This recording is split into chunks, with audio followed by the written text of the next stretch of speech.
A millionaire begged her to pretend to be his girlfriend for just 5 minutes to escape the wedding he never wanted.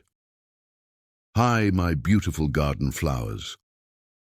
Before this story begins, let me say a prayer, not just with words, but with my soul. Dear Lord, wrap your arms around every heart listening tonight. Let their tears be wiped not by time, but by healing. Let the empty places in their spirit be filled with love, the kind of love that asks for nothing and gives everything. Bless their families, their children, their deepest fears, and may peace enter their home like gentle rain after a long drought. If any of my garden flowers are struggling, send them a silent miracle, one they didn't ask for, but you knew they needed. Tonight we rest in your love. Amen. My sweet family, I worked so hard on this video. I wrote it with my heart in pieces, yet every word I chose was stitched with love.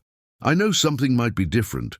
Maybe my writing isn't as powerful as before. Maybe after my heart issues my voice isn't perfect, but I'm still here, still trying.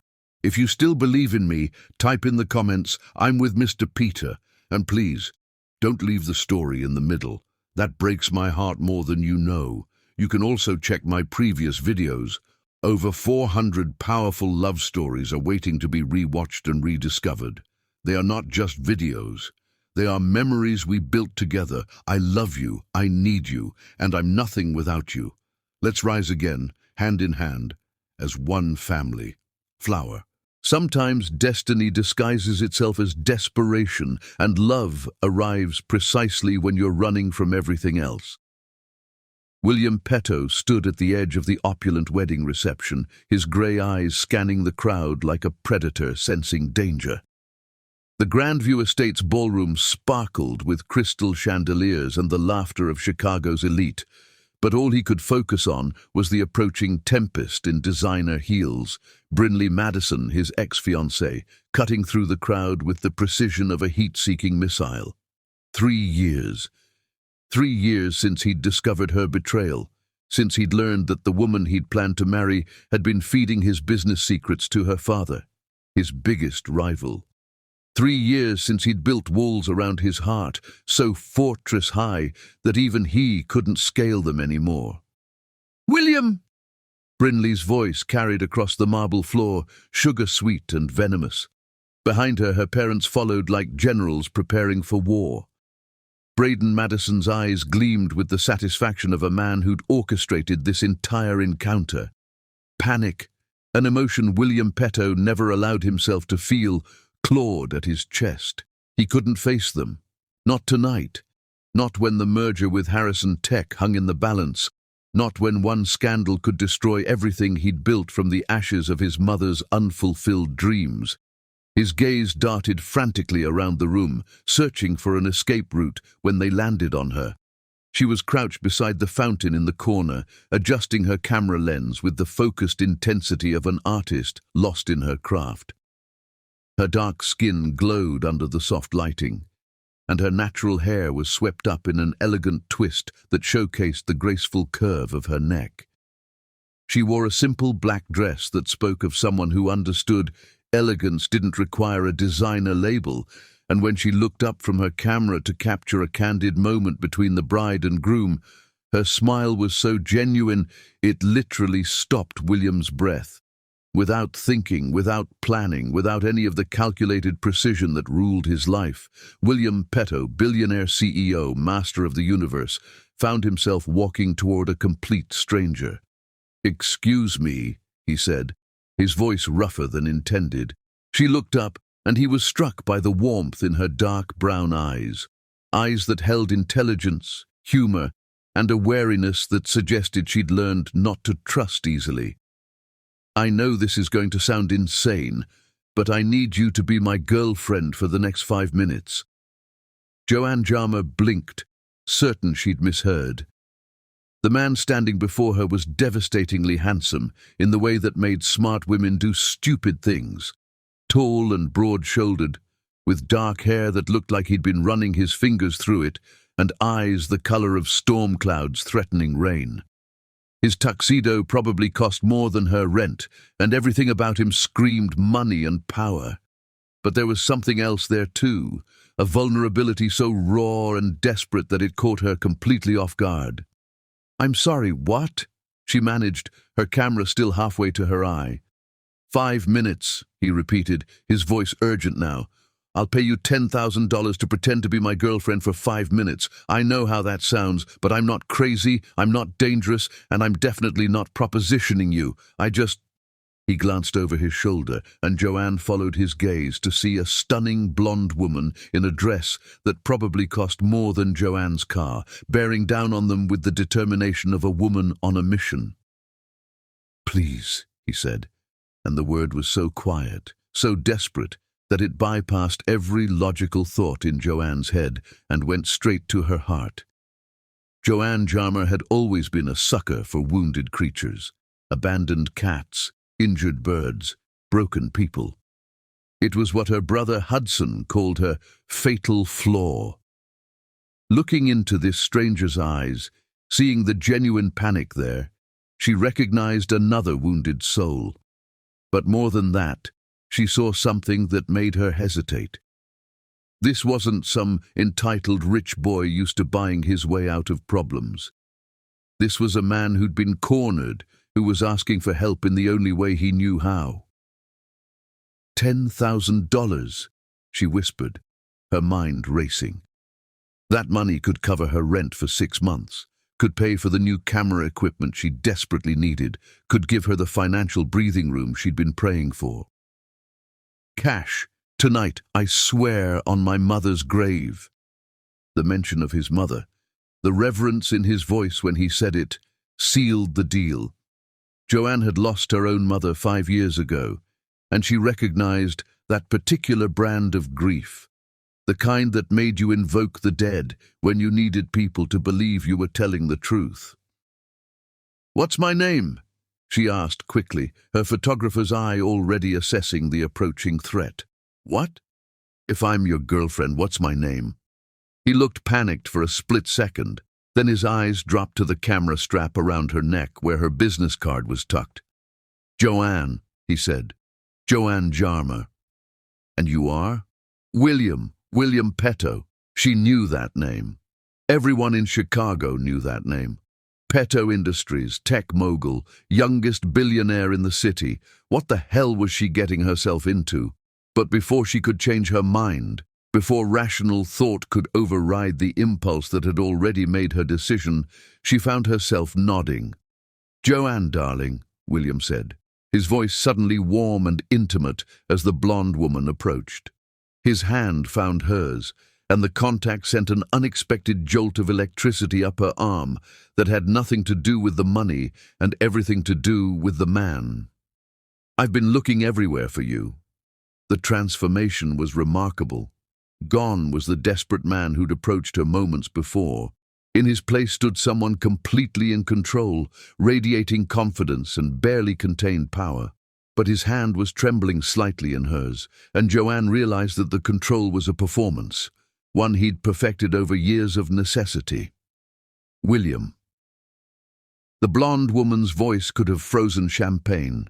She was beautiful in that untouchable way that spoke of expensive everything, surgery, clothes, jewelry, but her eyes were cold as winter, calculating as a shark's. "I didn't know you were seeing anyone." "Brinley." William's voice was carefully neutral, but Joanne felt the subtle shift in his posture, the way his shoulders squared like he was preparing for battle. "I'd like you to meet my girlfriend, Joanne Jarmer. Joanne, this is Brinley Madison." Whatever history these two shared, it wasn't pretty. The tension between them was thick enough to cut with a knife. "Girlfriend?" Brinley's perfectly sculpted eyebrow arched. "How unexpected. I don't recall seeing anything about this in the society pages." There was an insult buried in there somewhere, Joanne realized. The implication that someone like her wouldn't rate a mention in the society pages. The assumption that William would only date women who did. The subtle suggestion that she didn't belong in this world of wealth and privilege. Instead of being intimidated, Joanne felt her spine stiffen. She'd spent her entire career fighting to be taken seriously, to prove that her work had value regardless of her background. She wasn't about to let some entitled socialite make her feel small. "We prefer to keep our relationship private," Joanne heard herself saying, stepping closer to William and letting her voice carry just a hint of possessiveness. "Some things are too precious to share with the world, don't you think? Too real to turn into performance." William's hand tightened around hers, and she could feel his surprise at her response, followed quickly by something that felt like admiration. "How long have you been together?" Brinley pressed, her smile sharp as a blade, her eyes narrowing as she assessed this unexpected obstacle. 6 months, William and Joanne said simultaneously, then looked at each other in surprise. For a moment, a real smile flickered across William's face. Not the polished version he wore in business, but something genuine and warm. 6 wonderful months, Joanne added, reaching up to touch William's face with her free hand. His skin was warm under her palm, slightly rough with 5 o'clock shadow, and she felt him lean almost imperceptibly into her touch. "Time flies when you're falling in love." The words were meant to be part of the act, but as they left her lips, Joanne realized they didn't feel like acting. There was something about this man, something beyond his obvious wealth and power, that called to her, something vulnerable and real beneath all that careful control. "Falling in love," Brinley repeated, her voice flat as roadkill. "How romantic. Well, I should let you get back to whatever it is you're doing." "Taking pictures of the wedding," Joanne said smoothly. "I'm a photographer." "Of course you are." The dismissal in Brinley's voice was clear, the implications obvious. Of course the help would catch William's attention. Of course he'd be slumming it with someone so far beneath his usual standards. "Well, enjoy your evening." She glided away, but not before Joanne caught the fury in her eyes, the promise of retribution that sent a chill down her spine. Whatever she'd wanted from William, she hadn't gotten it. And somehow, Joanne knew this wouldn't be the end of it. "Thank you," William said quietly, his hand still holding hers, his thumb absently stroking across her knuckles. "I owe you more than $10,000.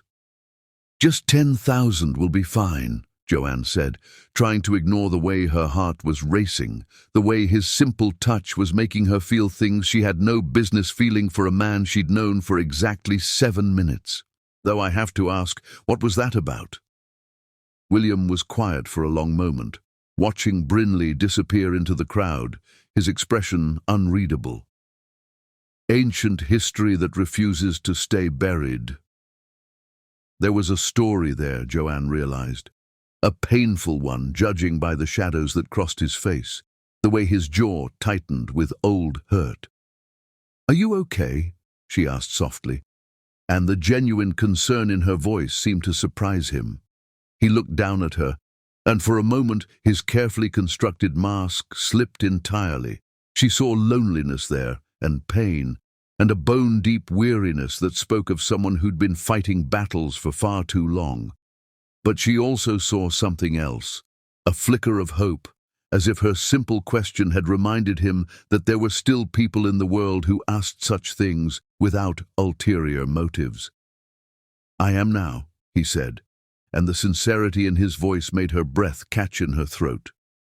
They stood there for a moment, hands still clasped, surrounded by the laughter and music of the wedding, but somehow separate from it all.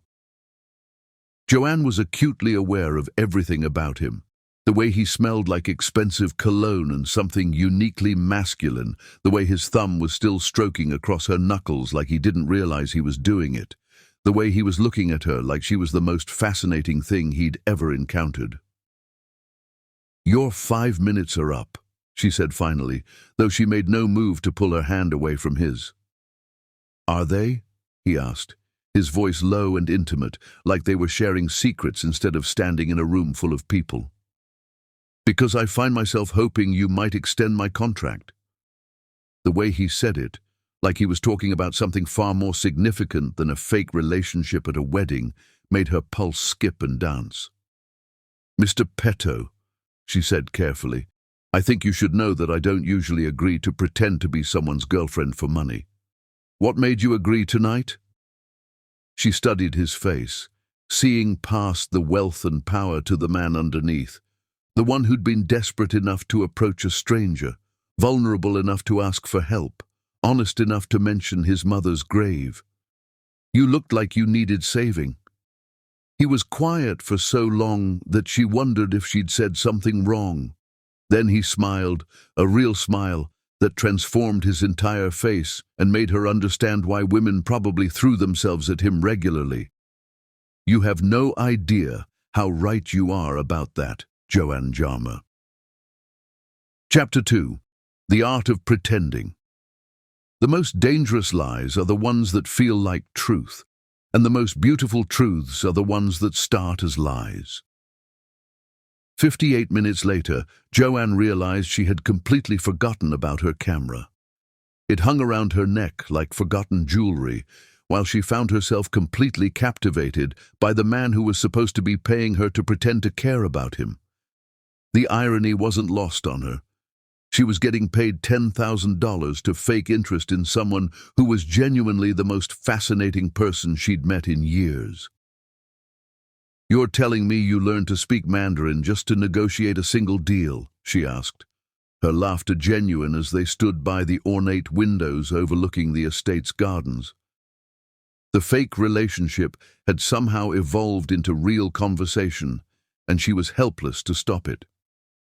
William's smile was softer now, more authentic than the polished version he'd worn when facing Brinley. "My grandmother always said that speaking someone's language is the first step to understanding their heart. In business, that translates to better deals. In life, ... he shrugged, but there was something deeper in his expression. In life, it means you stop making assumptions about people. Your grandmother sounds wise. She is. Adeline Petto, 93 years old and sharper than most people half her age. She's the only person who can still tell me what to do and get away with it." His voice held genuine affection, and Joanne found herself wanting to know more about this woman who could command the respect of a billionaire. "She raised you?" The question slipped out before Joanne could stop it. Too personal for their fake relationship, too intimate for someone she'd known for less than an hour. But William didn't seem to mind the boundary crossing. "After my mother died, yes. I was 15. His jaw tightened slightly, and she watched him retreat just a little behind his walls. "My father wasn't equipped for single parenthood." There was a story there, painted in the careful way he chose his words. Joanne recognized the language of someone who'd learned early not to expect too much from the people who were supposed to love them unconditionally. She knew that language because she spoke it too. "I'm sorry," she said softly, "losing a parent that young. There's no preparing for that kind of loss. You speak like someone who knows." "My mother died 5 years ago. Cancer." The word still tasted bitter on her tongue, still felt like failure even though she knew better. "I was 23. Thought I was so grown up. Turns out there's no age when losing your mother doesn't turn your world upside down." William's hand found hers again, the contact as natural as breathing despite everything artificial about their situation. "No, there isn't." They stood in comfortable silence for a moment, two strangers connected by shared loss and an inexplicable magnetism that seemed to intensify with every passing minute. Around them, the wedding continued, laughter and music and celebration, but they existed in a bubble of unexpected intimacy. "I should be working," Joanne said finally, though she made no move to pick up her camera or step away from him. "The bride and groom have been making eyes at each other for the past hour," William observed, glancing toward the couple who were indeed lost in their own world. I think you could disappear for the rest of the night and still have enough material for a photo album. Spoken like someone who's never worried about paying rent. The words came out sharper than she intended, and she immediately regretted them. But William didn't look offended. If anything, he looked thoughtful. "You're right," he said simply. "I haven't worried about money in a very long time. But I remember what it felt like to watch my mother choosing between groceries and art supplies, telling herself that her dreams could wait another week, another month, another year." The pain in his voice was so raw, so unexpected, that Joanne felt tears prick her eyes. She was an artist, painter, brilliant, passionate, completely devoted to her craft, and completely unable to make a living from it. His grip on her hand tightened unconsciously. She died believing she was a failure. "I've spent the last 20 years making sure other artists don't have to make the same choice she did." Before Joanne could respond, could process the depth of vulnerability he'd just shared with her, a familiar voice cut through the moment like a blade through silk. Well, the happy couple is still inseparable, I see." Brinley was back, and this time she wasn't alone. 2 other women flanked her. One Joanne recognized as the mayor's wife, the other as a prominent socialite whose picture was always in the Chicago Tribune's society section. They moved like a pack, these women, united in their shared sense of superiority. "Brinley," William said, his voice immediately cooling several degrees, his body language shifting subtly to something more protective. "Ladies." "We were just discussing the most interesting rumor," Brinley continued, her smile predatory as a shark's, "about how you've been hiding this relationship for 6 months. It's fascinating, really, how someone can fly so completely under the radar in a city like Chicago." The implication was clear as crystal. Joanne didn't belong in William's world, and everyone knew it. She was an outsider, an interloper, someone playing dress-up in a game she'd never be equipped to win. "Some of us prefer substance over spectacle," Joanne said smoothly, stepping closer to William and letting her voice carry just enough steel to make her point. "We find our relationship is more meaningful when it's not performed for an audience's entertainment." The mayor's wife laughed, but it wasn't a kind sound. It was the laugh of someone who'd found something amusing to mock. "How refreshing. Though I have to say I'm curious about your work, dear. Photography, wasn't it? Do you do weddings often?" The condescension in her voice was unmistakable. They were treating her like hired help, which technically Joanne supposed she was tonight. But she'd be damned if she'd let them make her feel ashamed of honest work.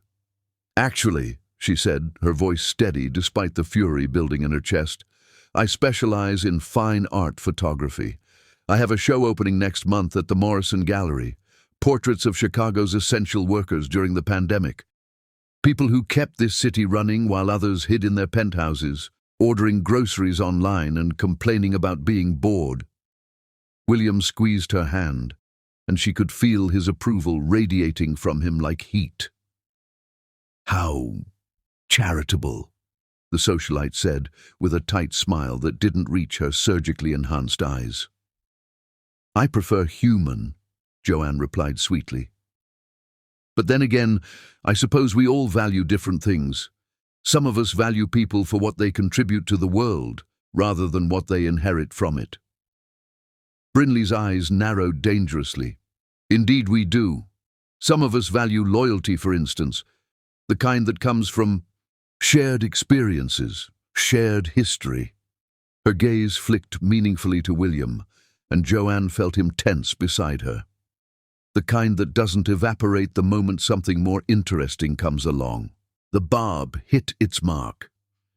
Joanne could feel William's reaction, the way his jaw clenched, the slight intake of breath that suggested Brinley had touched on something that still had the power to hurt. Whatever she was referring to, it cut deep.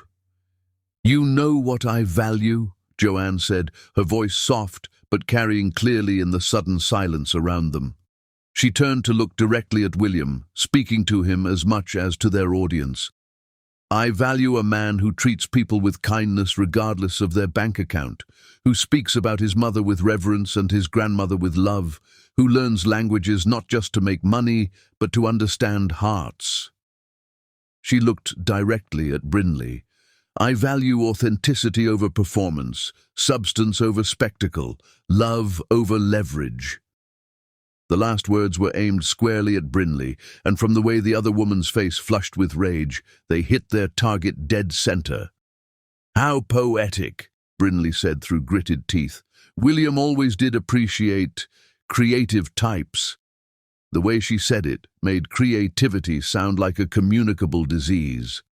Ladies, William said, his voice cutting through the tension like ice, carrying the unmistakable authority of someone accustomed to being obeyed, I believe my girlfriend and I were having a private conversation. It was a dismissal, polite but unmistakable. The three women had no choice but to retreat, but Brinley lingered for just a moment, her eyes promising that this wasn't over. Enjoy your evening, William, she said, her voice honey-sweet again but with venom underneath. I'm sure we'll be seeing much more of each other soon. As they walked away, Joanne felt the adrenaline drain from her body, leaving her slightly shaky. She'd just gone to war with Chicago society on behalf of a man she'd known for barely an hour, and the realization of what she'd done was starting to sink in. I'm sorry, William said immediately, his voice tight with suppressed anger. They had no right to treat you that way. I can handle a few entitled rich women, Joanne said, though her voice wasn't quite steady. But what did she mean about seeing more of each other? And what was that about loyalty and shared history? William was quiet for a long moment, his eyes following Brinley's retreating figure with an expression Joanne couldn't quite read. Brinley and I were engaged 3 years ago, he said finally, the words seeming to cost him something. It ended badly. As for seeing more of each other, he sighed, suddenly looking older, more tired. Our companies are involved in some complicated business dealings. It's not easy to avoid someone when your livelihoods are tangled together like fishing line. There was more to the story, Joanne realized. Much more. The kind of hurt that left scars, the kind of betrayal that made a man desperate enough to pay a stranger to pretend to love him rather than face his demons alone. But before she could ask, the wedding coordinator approached them with professional urgency. Excuse me, miss? The bride would like some final photos with the family. Reality crashed back over Joanne like a wave of ice water. She was here to work, not to play dress-up with a billionaire. This wasn't real, no matter how much it felt like it, no matter how much she wanted it to be. Of course, she said, finally reaching for her camera with hands that weren't quite steady. This was fun, but I need to get back to work.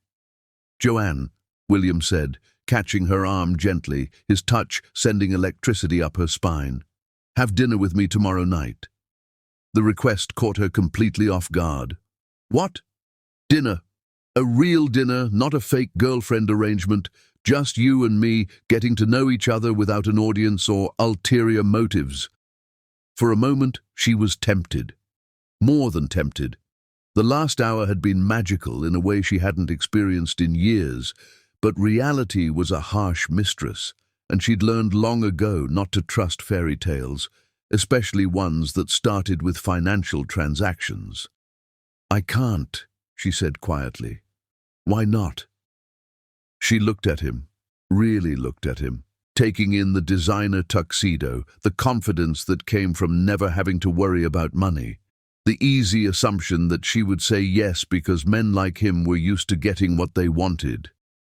The evening had been intoxicating, but now, in the harsh light of reality, she could see it for what it truly was. Because this isn't real, she said finally, each word carefully chosen, precisely aimed. This has been lovely, truly. You're charming and fascinating and you make me laugh. But at the end of the day, You're just another rich man playing games, and I'm just the help who was convenient for the evening." The words hurt to say, but they needed to be said, for both of their sakes. She'd seen this movie before. Wealthy man, working-class woman, temporary fascination that ended with her heart in pieces and him moving on to someone more suitable. William looked like she'd physically struck him. "That's not... Joanne, that's not what this is." "Isn't it?" She smiled sadly, already backing away, already protecting herself from the inevitable disappointment. "You offered me $10,000 to pretend to be your girlfriend. I pretended. Now it's over. That's exactly what this is." She started to walk away, but his voice stopped her, desperate, raw, completely stripped of pretense. "You're wrong about me." She turned back, seeing something desperate and vulnerable in his expression that made her chest ache. "Maybe," she said softly, "but I can't afford to find out." This time, when she walked away, he didn't try to stop her. But she could feel his eyes on her for the rest of the evening, and when she left the Grandview estate 3 hours later, $10,000 richer and infinitely more confused, she couldn't shake the feeling that she'd just made the biggest mistake of her life. The money would pay her bills, but would it be worth the cost of never knowing what might have been? Chapter 3. Canvas of Contradictions. Obsession begins the moment someone becomes impossible to forget, and William Petto had never been a man who forgot anything that mattered. 5 days since the wedding, and William had thought about Joanne Jarmer constantly. He'd calculated it during a board meeting when he should have been focusing on quarterly projections. Instead, he'd found himself remembering the way she'd laughed, the fire in her eyes when she'd defended him against Brinley's attacks, the devastating honesty when she'd called him just another rich man playing games. She was wrong about him. She had to be, which was why he was sitting in his Bentley outside a small art space in Lincoln Park at 9 a.m., reading an article about Joanne Jarmer that Grayson had found. "Local photographer shines light on unsung heroes," read the headline. The article showed Joanne standing next to one of her portraits, a hospital janitor whose face radiated quiet dignity despite exhausted eyes. "I wanted to capture the humanity that kept our city alive when the world stopped," Joanne was quoted saying. "These aren't just essential workers, they're essential humans. They deserve to be seen." William studied the photograph intensely. Joanne's work was extraordinary, not just technically, but emotionally. She didn't just take pictures, she revealed souls. The Morrison Gallery was small, tucked between a coffee shop and a vintage bookstore, displaying 3 of Joanne's portraits. William had been staring at them for 20 minutes, nervous about going inside. His phone buzzed, a text from his grandmother. "Stop overthinking and go inside before that poor girl calls the police." William looked around, confused, then spotted Adeline Petto sitting on a bench across the street, waving with barely concealed amusement. At 93, she was still the most formidable woman he knew. Resigned, he got out of the car. The interior was smaller than it looked from the street, but the impact of Joanne's work was immediate. Faces stared back at him: a grocery store clerk, a bus driver, a postal worker, a teacher conducting classes over Zoom. Each portrait captured not just appearance, but essence. "Can I help you?" William turned to find a woman in her 50s with sharp, assessing eyes. This had to be Emerson Blake, the owner. "I'm interested in the Jarmer collection," he said. "Excellent choice. Are you looking for anything particular?" William's eyes were drawn to a portrait of an elderly woman in a hospital room, hands clasped in prayer.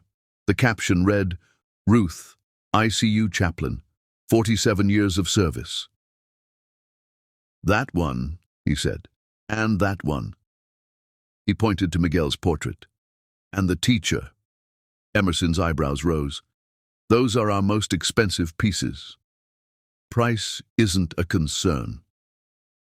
Actually, a familiar voice said from behind him, I'm afraid those pieces aren't for sale anymore. William turned, his heart stopping as he saw Joanne walking toward them, her camera bag slung over her shoulder and her expression somewhere between shocked and furious. She moved with purpose, like a lioness protecting her cubs, and William felt his breath catch at the sight of her. Joanne, Emerson said, clearly confused. What do you mean they're not for sale? I mean exactly what I said. Joanne's eyes never left William's face, and he could see the hurt there, the sense of betrayal. Those 3 pieces are being withdrawn from the sale. But it's fine, Emerson. I'll cover any lost commission. Still staring at William, Joanne added, I need to speak with this gentleman privately. Emerson looked between them, clearly sensing undercurrents she didn't understand, then diplomatically retreated to her office with the wisdom of someone who'd learned when to make herself scarce. Are you stalking me, Mr. Petto? Joanne asked, her voice deadly quiet. No, I'm trying to buy your art. Why? The simple question hung between them like a challenge. William could have lied, could have said he was an art collector or that he'd heard about her work through mutual friends. Instead, he found himself telling the truth, stripped of pretense or calculation. Because I couldn't stop thinking about you. Joanne blinked, clearly not expecting his honesty. So you decided to, what? Buy my photographs? I decided to see your work. The buying was secondary. He gestured toward the walls around them. I wanted to understand the woman who could see through all the bullshit at that wedding. Who could look at me and know exactly who I was underneath everything else? Something flickered in Joanne's eyes, but her stance remained defensive. That doesn't give you the right to follow me. You're right. It doesn't. William ran a hand through his hair, that tell of nervousness she was beginning to recognize. I'm not handling this well. I'm not used to this. This? Not being able to forget someone. The admission cost him something, and she could see it in the vulnerability that crossed his face. Not being able to go 5 minutes without wondering what you're doing, what you're thinking, whether you meant what you said about me being just another rich man playing games. The raw honesty in his voice made her carefully constructed walls waver dangerously. Mr. Petto, William, please. The way he said it, like her using his first name, mattered more than any business deal, made her chest tighten. William. His name felt strange on her tongue, intimate in a way that made her heart race. What do you want from me? It was a loaded question, and they both knew it. William stepped closer, close enough that she could smell his cologne, could see the flecks of blue in his storm-colored eyes, could feel the heat radiating from his body. I want to know why you became a photographer. I want to know what made you choose to capture essential workers instead of fashion models or celebrities. I want to know what books you read and what music you listen to and whether you prefer coffee or tea. He paused, his voice dropping to something almost reverent. I want to know everything about the woman who called me out for being just another rich man playing games and then proved she was brave enough to defend someone she barely knew. And what if that's exactly what you are? Then prove it. The challenge in his voice surprised her. What? Prove that I'm just another rich man playing games. Spend time with me. Get to know me. If after that you still think I'm exactly what you expect me to be, I'll walk away and never bother you again. Joanne stared at him, seeing the determination in his face, the vulnerability he was trying so hard to hide beneath his challenge. And if you prove me wrong, then maybe you'll let me take you to dinner like I asked 5 days ago. This is insane. Completely. I don't even like you. I don't believe that. His smile was soft, knowing, completely confident in a way that should have been arrogant, but somehow wasn't. I think you're terrified of liking me." He was right, and that terrified her more than anything else. She didn't just like him, she was fascinated by him in a way that felt dangerous to her carefully ordered life. But looking at her photographs on these walls, at the work she'd created to show the world that everyone deserved to be seen, she realized she was being a hypocrite. How could she ask the world to look beyond surfaces when she was doing exactly the opposite? "One coffee," she heard herself saying. "One coffee, and then you answer any questions I ask honestly." Deal. I mean any questions, William. Where you grew up, why you and Brinley broke up, what happened to your mother, why a billionaire tech mogul knows so much about art, everything. Something flickered across his face. Fear, maybe, or pain. She was asking him to strip himself bare, to trust her with truths he probably hadn't shared with anyone. But he nodded without hesitation.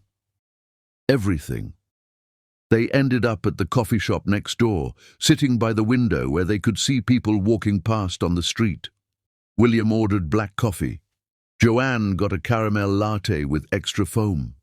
The morning rush had passed, leaving them essentially alone, except for a few laptop-wielding writers in the corner.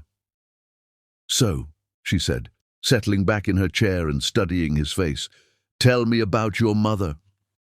William was quiet for so long that Joanne wondered if he was going to answer.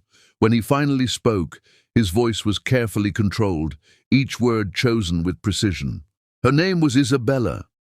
She was 22 when she had me. Unmarried. Mixed race in a time and place where that made life complicated." He stared into his coffee like it held answers. "My father was from a wealthy white family. When his parents found out about the pregnancy, they offered my mother money to disappear. Did she take it? Some of it. Enough to get by while she was pregnant. She had this idea that once I was born, once I was real to him, he'd change his mind about us." William's laugh was bitter, hollow. "She was young and in love and believed in fairy tales. What happened?" "He married someone else 6 months after I was born. Someone appropriate. Someone his family approved of." William's jaw clenched. "My mother raised me alone until I was 8, and then he died in a car accident and left me everything in his will. Guilt, I suppose." Joanne felt her chest tighten.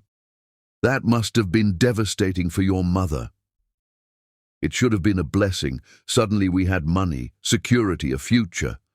But my father's family contested the will. They spent 2 years dragging my mother through court, claiming she'd manipulated him, that I wasn't really his son." William's voice grew rougher. "They eventually lost, but the legal fees and the stress, the constant attacks on her character, the implication that she was just a gold digger who'd trapped their son, it broke something in her. She started drinking, started believing what they said about her. William, she died when I was 15, pills and alcohol. The coroner called it accidental, but I knew better."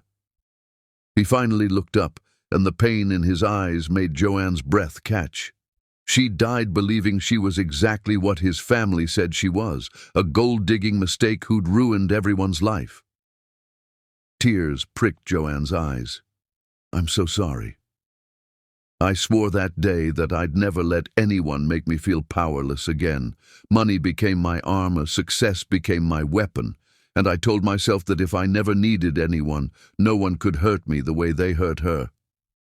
Until Brinley." William nodded grimly. "Until Brinley. I thought I'd found someone who understood that world, who could navigate it without getting destroyed by it. I was wrong. What did she do? She spent 2 years learning everything about my business, my deals, my strategies, fed it all to her father, who used the information to systematically undercut every major contract I bid on." William's voice was flat, emotionless. "I found out 3 weeks before our wedding, when one of her emails was accidentally forwarded to me instead of him." Joanne felt sick. "William, that's horrible. The worst part wasn't the betrayal. It was realizing that she was right about me. I had become exactly what I swore I wouldn't, someone who put money and power above everything else. someone who didn't know how to love without leverage. They sat in silence for a moment, the weight of his confession settling between them like a bridge built of shared understanding. "Is that why you offered me $10,000? Joanne asked quietly. "Because you don't know how to connect with people without using money?" William considered the question seriously.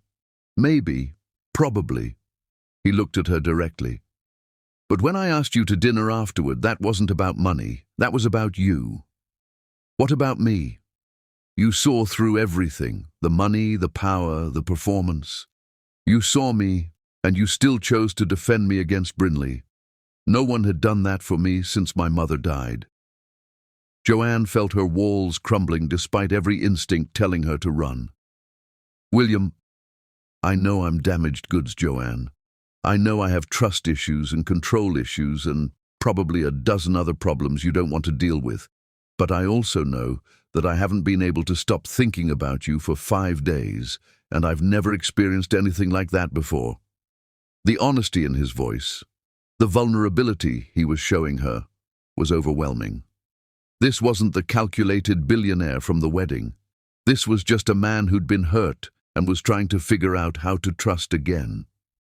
"What are you asking from me?" she said finally. "Time, patience, a chance to prove that I can be the man you made me want to be when you looked at me that night." Joanne stared at him, seeing past the expensive clothes and cultivated power to the scared boy who'd lost his mother, the man who'd been betrayed by the woman he'd planned to marry, the person who'd spent so many years protecting himself that he'd forgotten how to let anyone in. "One dinner," she heard herself saying.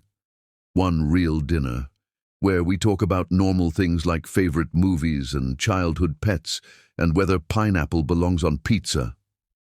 William's smile was like sunrise breaking through storm clouds. "Does it?" "Absolutely not. And if you say yes, this ends before it starts. Then it's a good thing I'm a purist when it comes to pizza." Despite everything, despite all her reservations and fears, Joanne found herself smiling back. "One dinner, William Petto. Don't make me regret this." "I won't," he said, and the promise in his voice made her believe that maybe, just maybe, she was about to discover that fairy tales could happen to girls like her after all. Chapter 4. Walls Built to Crumble.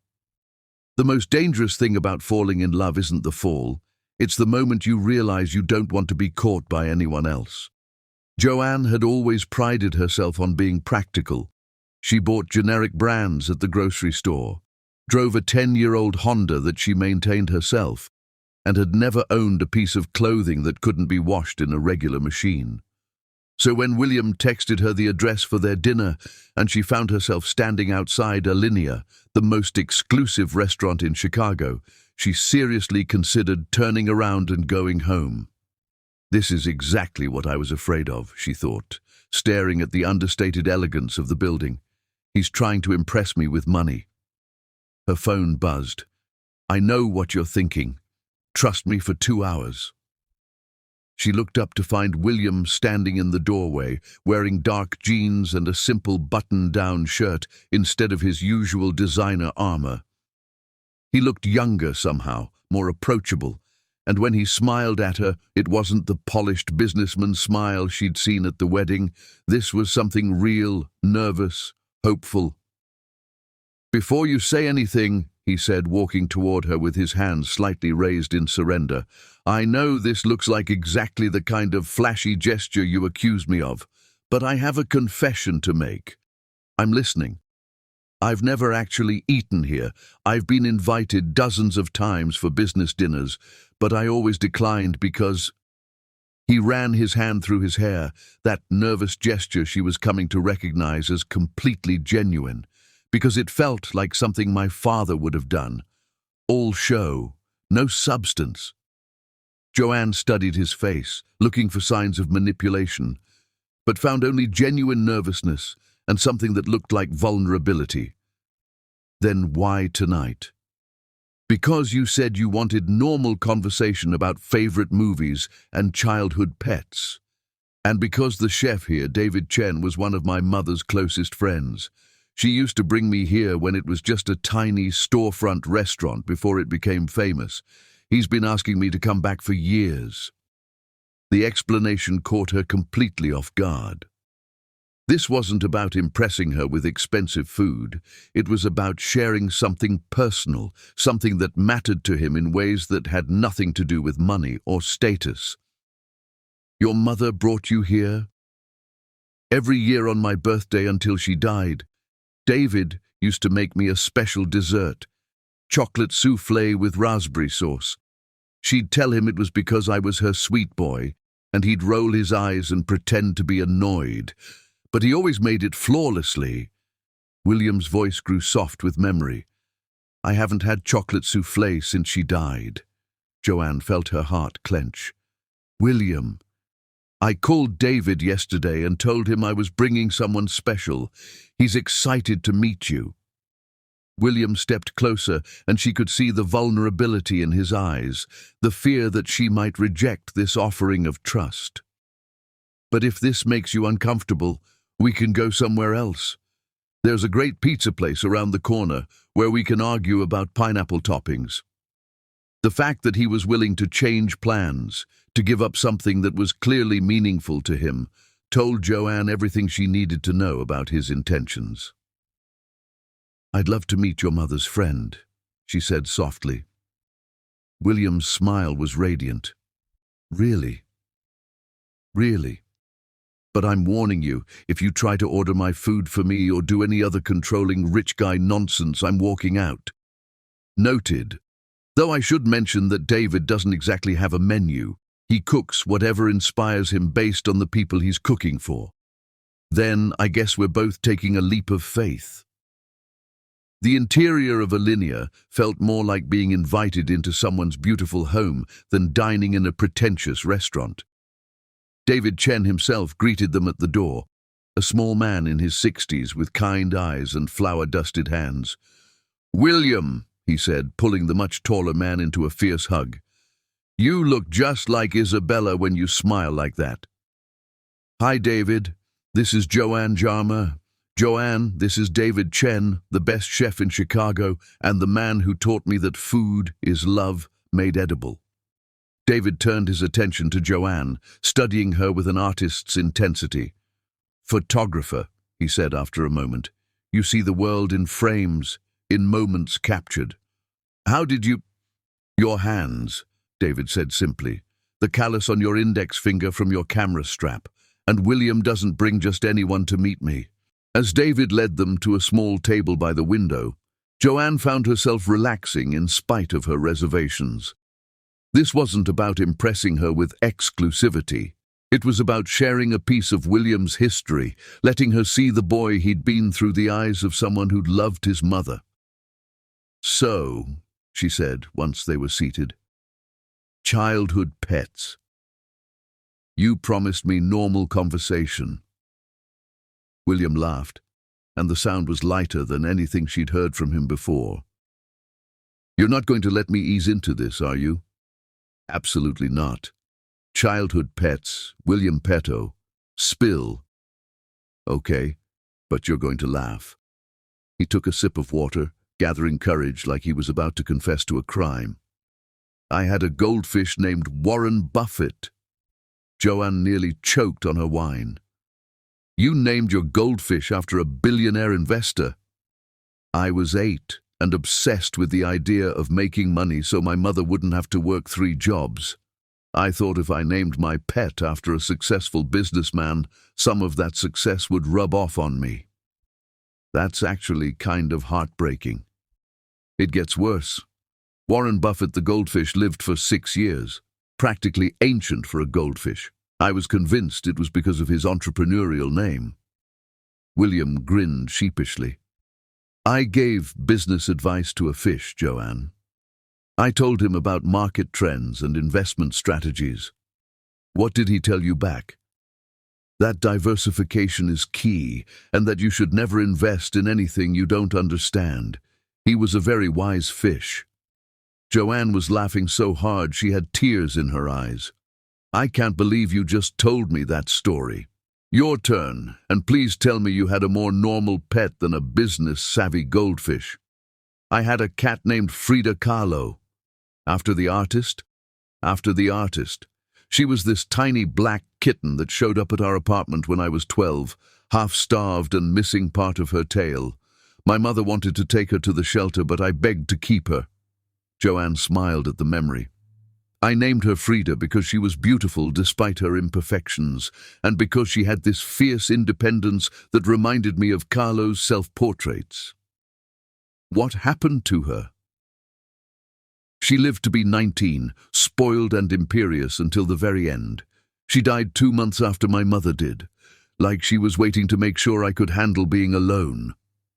William reached across the table and took her hand, the gesture so natural it felt like breathing. I'm sorry.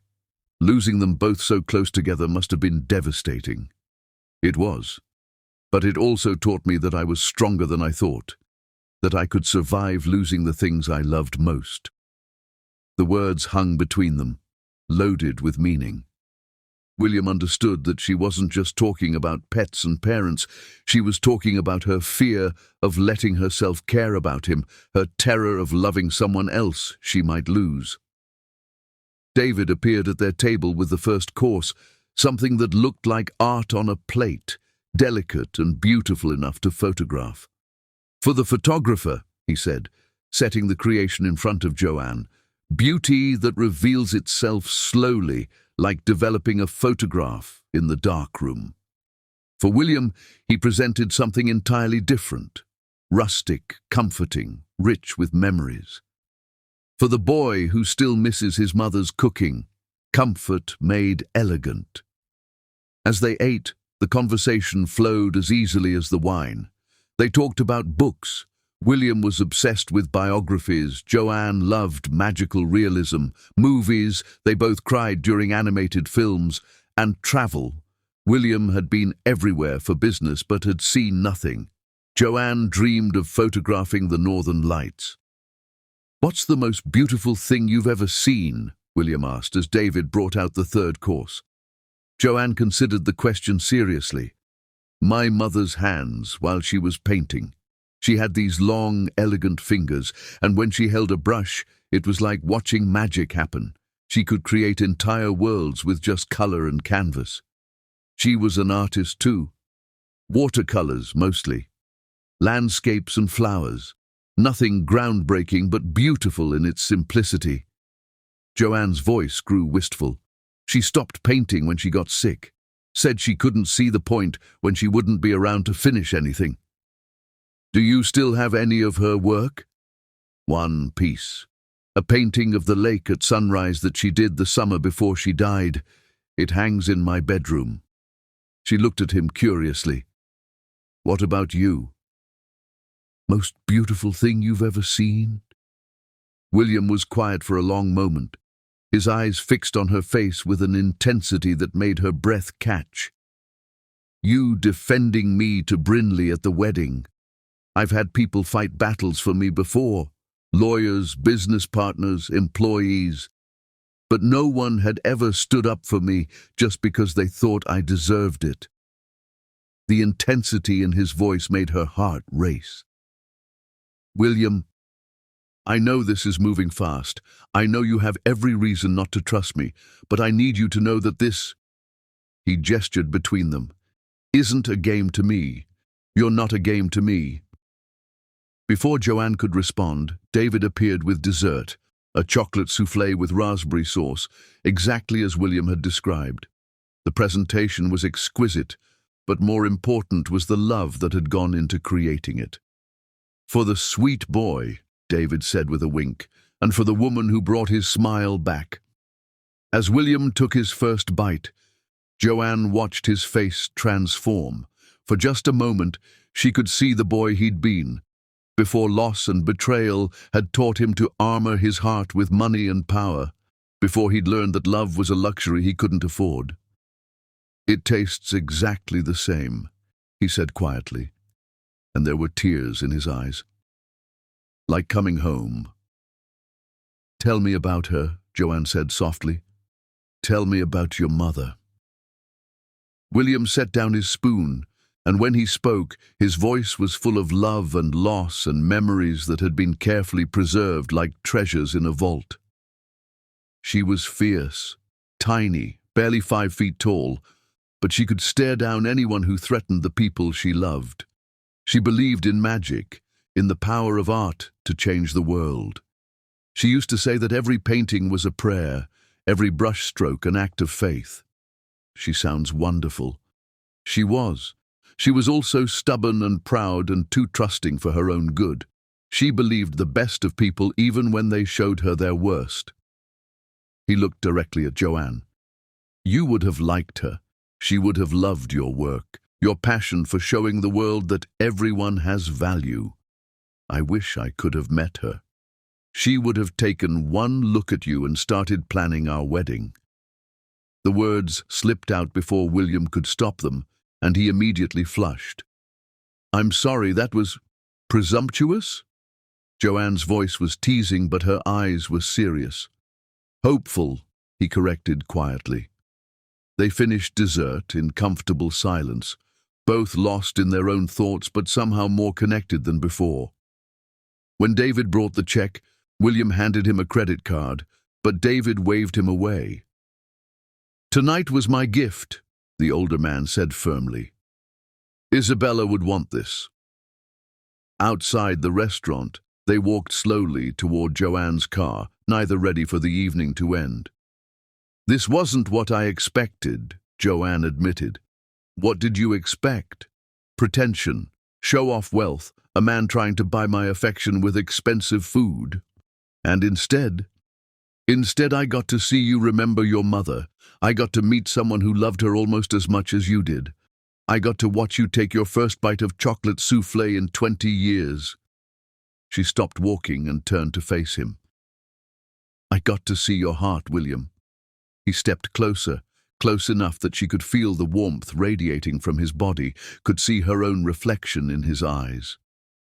"And what did you think of what you saw?" "I think you're dangerous." "To who?" "To me. To every wall I've built to protect myself." She looked up at him, seeing her own desire reflected in his expression. "I think you could break my heart without even trying. I would never." "I know. That's what makes you dangerous." They stood there on the sidewalk, the city alive around them, but somehow distant. William lifted his hand to cup her face, his thumb tracing across her cheekbone with reverent gentleness. "Joanne," he said, her name a prayer on his lips. "This is crazy," she whispered. "Completely insane. I don't do crazy. Neither do I." But when he leaned down and kissed her, soft and tentative and full of promise, Joanne realized that maybe it was time to start. Maybe the most dangerous thing wasn't falling in love. Maybe it was staying safe and missing out on everything that mattered. The kiss was everything she'd been afraid to want, gentle but passionate, careful but desperate, the kind of kiss that promised forever while asking for nothing but this moment. When they finally broke apart, they were both breathing hard, both stunned by the electricity that had passed between them. "I should go," she whispered, but she made no move to step away. "You should," he agreed, but his hands were still framing her face like she was something precious he couldn't bear to release. "This changes everything." "Yes, it does. Are you ready for everything to change?" William smiled, and it was the most beautiful thing she'd ever seen. "With you, I'm ready for anything." Chapter 5. The Heart's True Colors. Love is the only war where surrender feels like victory until someone reminds you that every battle has casualties. The most beautiful weeks of Joanne's life began with burnt pancakes and ended with her heart breaking in her own living room. 3 weeks of pure magic. That's what Joanne would remember later, when everything fell apart. 3 weeks of William picking her up from work with coffee and pastries from her favorite bakery. Weeks of long conversations that stretched late into the night, of discovering that he read poetry when he couldn't sleep, and that he'd secretly funded 12 art scholarships in his mother's name. Days of falling so completely, so recklessly in love that she forgot to be afraid. She should have remembered that fairy tales always have a villain. Joanne was in her small apartment, editing photos from a recent shoot, when her phone rang. William's name on the screen still made her heart skip, even after all their time together. "Hey," she answered, not bothering to hide the smile in her voice. "Joanne." His voice was different, strained, urgent, hollow in a way that made her stomach drop. "I need to see you. Can I come over?" Something cold settled in her chest like ice forming over water. "What's wrong?" "Just, please. I'll be there in 20 minutes. The line went dead, leaving Joanne staring at her phone with a growing sense of dread. In 21 days, William had never sounded like that, distant, almost formal, scared in a way that reminded her too much of the man she'd first met at the wedding, before she'd seen past his walls to the wounded heart underneath. When he arrived, she knew immediately that something fundamental had changed. His usual warmth was replaced by a tension that radiated from his entire body like electricity before a storm. He kissed her forehead instead of her lips, and his hands shook slightly as he pulled away, not from passion, but from barely controlled panic. "Sit down," he said quietly.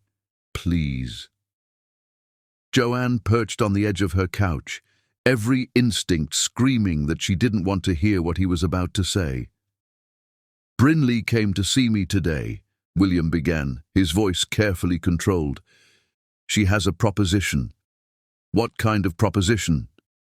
William ran his hands through his hair. "Her father's company is about to announce a merger with Harrison Tech, the deal I've been working on for 6 months. If it goes through without Peto Industries, I'll lose the biggest contract of my career." Joanne felt the first crack in her heart.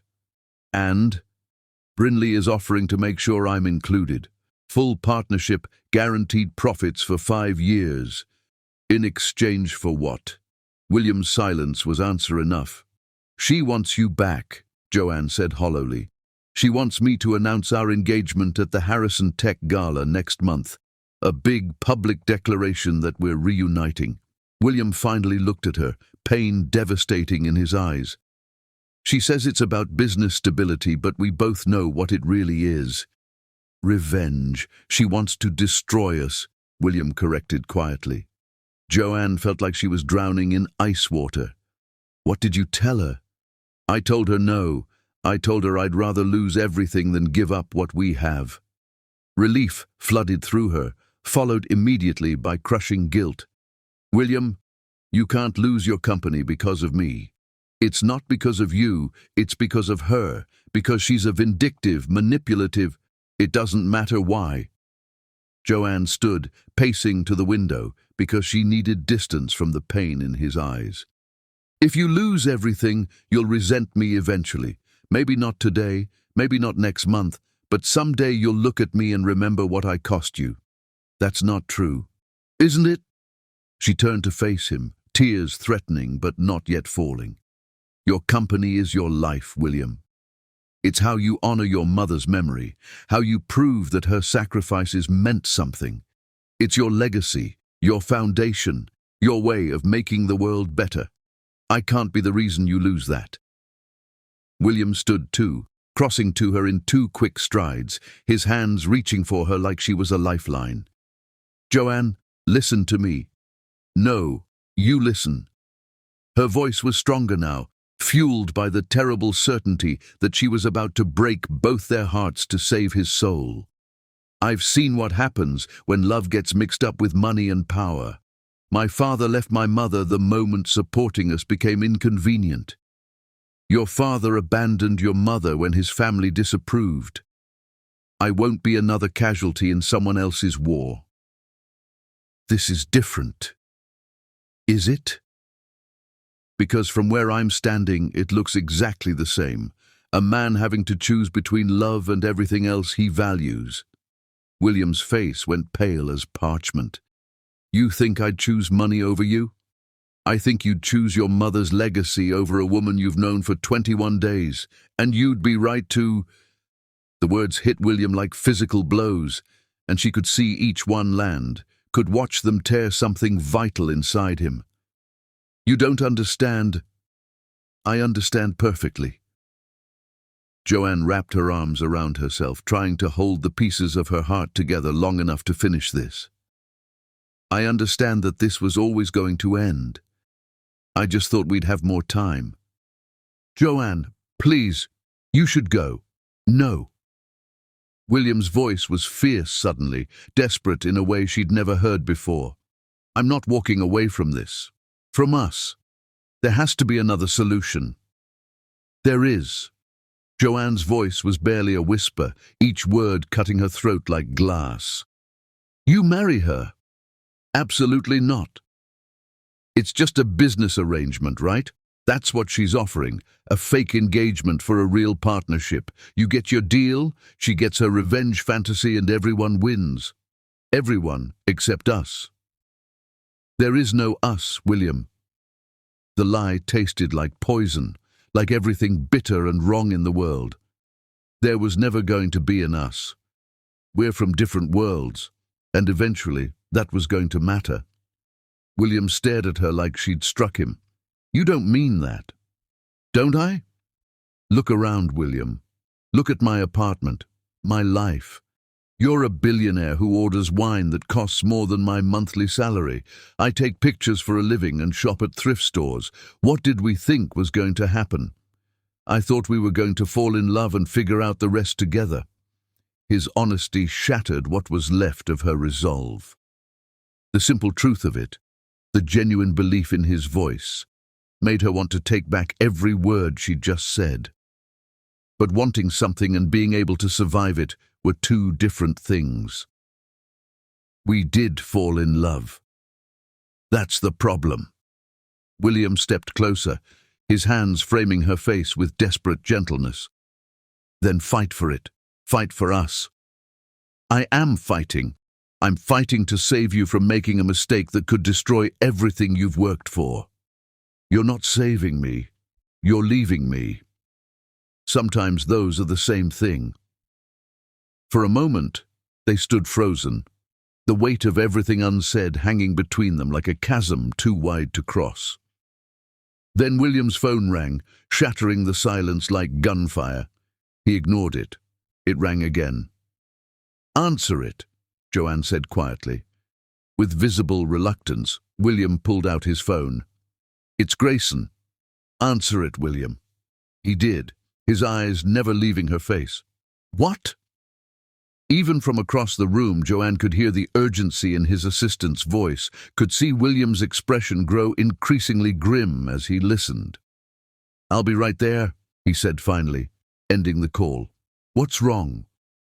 Harrison Tech just announced they're accelerating their timeline.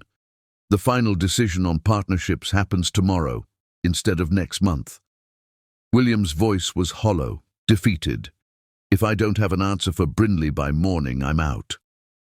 The universe, Joanne realized, had a cruel sense of timing. Then you have your answer, she said. Joanne, go, William. Go save your company. Go honor your mother's memory. Go be the man you need to be. What if the man I need to be is the one who chooses you? The question hung in the air like a prayer, like a plea, like a promise of everything they could have been if the world were different, if love were enough. If fairy tales were real. Then you'd be making a mistake, Joanne whispered, and I love you too much to let you make it. William looked at her for a long moment, memorizing her face like he was trying to capture her in his mind, the way she captured moments with her camera. She could see him trying to find words, trying to find some argument that would change her mind, some solution that would save them both. But they both knew there wasn't one. This isn't over, he said finally. Yes, it is. He walked to the door, then turned back one last time. For what it's worth, these 21 days were the happiest of my life. Mine, too. After he left, Joanne sank onto her couch and let herself cry. For the love they'd found, for the future they'd lost, for the impossible choice that had torn them apart. Outside her window, Chicago sparkled in the darkness. 8 million people going about their lives, unaware that her heart was breaking. Her phone buzzed with a text from Kinsley. "How's Prince Charming?" Joanne stared at the message for a long time before typing back, "He's gone." Gone where? Back to his real life. What happened? Joanne set the phone aside without answering. How could she explain that sometimes love wasn't enough, that sometimes the most loving thing you could do was let someone go, even when it destroyed you? That sometimes saving someone meant sacrificing yourself? She walked to her bedroom and stared at her mother's painting, the lake at sunrise, full of hope and possibility. Her mother had believed in love, had trusted it even when it disappointed her. But her mother had also died alone, abandoned by the man who'd promised to love her forever. Joanne wouldn't make the same mistake, even if it killed her to make a different one, even if choosing to protect William from loss meant losing him herself, even if the price of his happiness was her own heart breaking into pieces too small to ever put back together. Chapter 6. When Shadows Dance. Sometimes the darkest moments are just God's way of teaching us that dawn is worth waiting for, even when we've forgotten how to believe in light. 2 months. 68 days since Joanne had walked out of her own heart and left it bleeding on her living room floor. She'd counted every one. The Morrison Gallery had become her sanctuary and her prison, a place where she could lose herself in work and pretend that the ache in her chest was just exhaustion. Her new series, Invisible Threads, featured portraits of people often overlooked by society. Homeless veterans, elderly nursing home residents, immigrant workers. It was her most ambitious project yet, and Emerson had been thrilled when major art collectors started expressing interest. What Emerson didn't know was that Joanne had been pouring all her heartbreak into her lens, capturing the loneliness and resilience she saw in her subjects because it mirrored what she felt inside. Every photograph was a meditation on loss, on the courage it took to keep going when everything you loved had been stripped away. "You need to eat something that isn't coffee and regret," Kinsley said, appearing at Joanne's shoulder with a sandwich from the deli next door. "And sleep something that isn't 30-minute power naps at your desk. And possibly shower something because you're starting to look like one of your own portraits, beautiful but haunted." "I showered yesterday," Joanne protested, not looking up from the contact sheet she was reviewing. "That was 3 days ago, and dry shampoo doesn't count as personal hygiene." Joanne finally looked up to find her best friend studying her with the concerned expression she'd been wearing for weeks. Kinsley Reed had been Joanne's anchor since college, the free-spirited social worker who could talk anyone into anything and who'd never met a lost cause she couldn't champion. But even Kinsley's irrepressible optimism was being tested by Joanne's determined self-destruction. "I'm fine," Joanne said automatically. "You're a disaster, a beautiful, talented disaster who's wasting away because she's too stubborn to admit she made a mistake, but a disaster nonetheless." Kinsley perched on the edge of Joanne's desk. "When's the last time you went on a date? Or left this space after 8 p.m.? Or smiled for a reason that wasn't related to good lighting?" "I smile. Grimacing at bad camera angles doesn't count."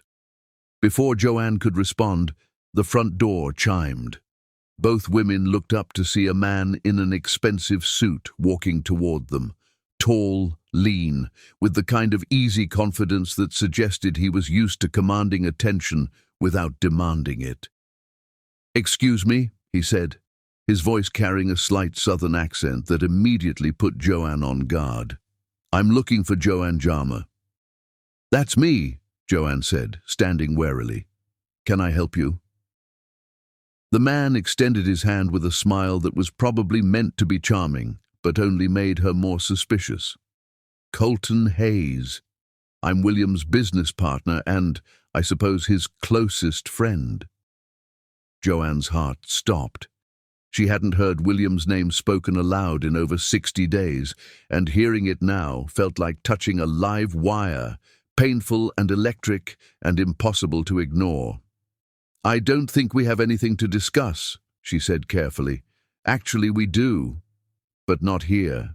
Colton glanced meaningfully at Kinsley, who was listening with barely concealed curiosity. Could we perhaps go somewhere more private? Every instinct told Joanne to refuse, to protect the fragile peace she'd built by avoiding anything connected to William. But something in Colton's expression, a combination of desperation and determination, made her hesitate. 5 minutes, she said finally. There's a coffee shop next door.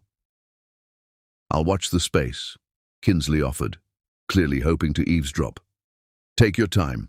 Take all the time you need. Take 5 minutes, Joanne repeated firmly.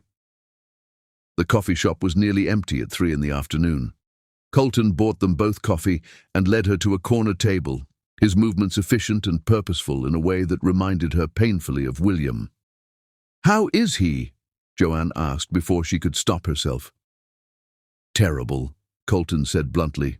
He's working 18-hour days, sleeping in his office and going through assistants like tissues. Yesterday he fired someone for bringing him the wrong brand of coffee. Joanne's chest tightened. He saved his company, though. The Harrison Tech deal went through. Oh, the deal went through. Peto Industries is more successful than ever, and he's more miserable than I've ever seen him. What about Brinley? Colton's expression darkened like storm clouds gathering. What about her? Didn't they? Joanne couldn't bring herself to say the words, couldn't voice the question that had been tearing at her for months. Get engaged? Hell no. William told her exactly where she could shove her proposition, in terms that were creative, even for him. Colton leaned back in his chair. He chose you, Joanne. He walked away from the biggest deal of his career to choose you. The words hit Joanne like a physical blow, knocking the breath from her lungs. That's impossible. The deal went through. Because I found another way.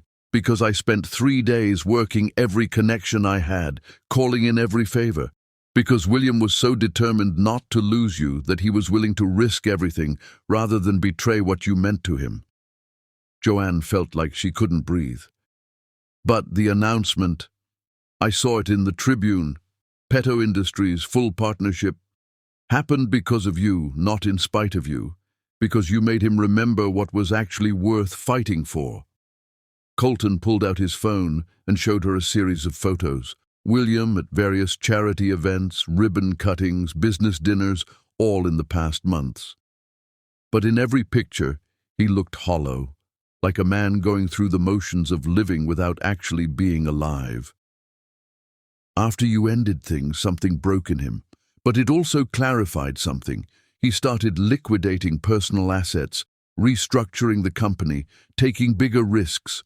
It was like he decided that if he couldn't have what mattered most, he might as well bet everything on what mattered second most.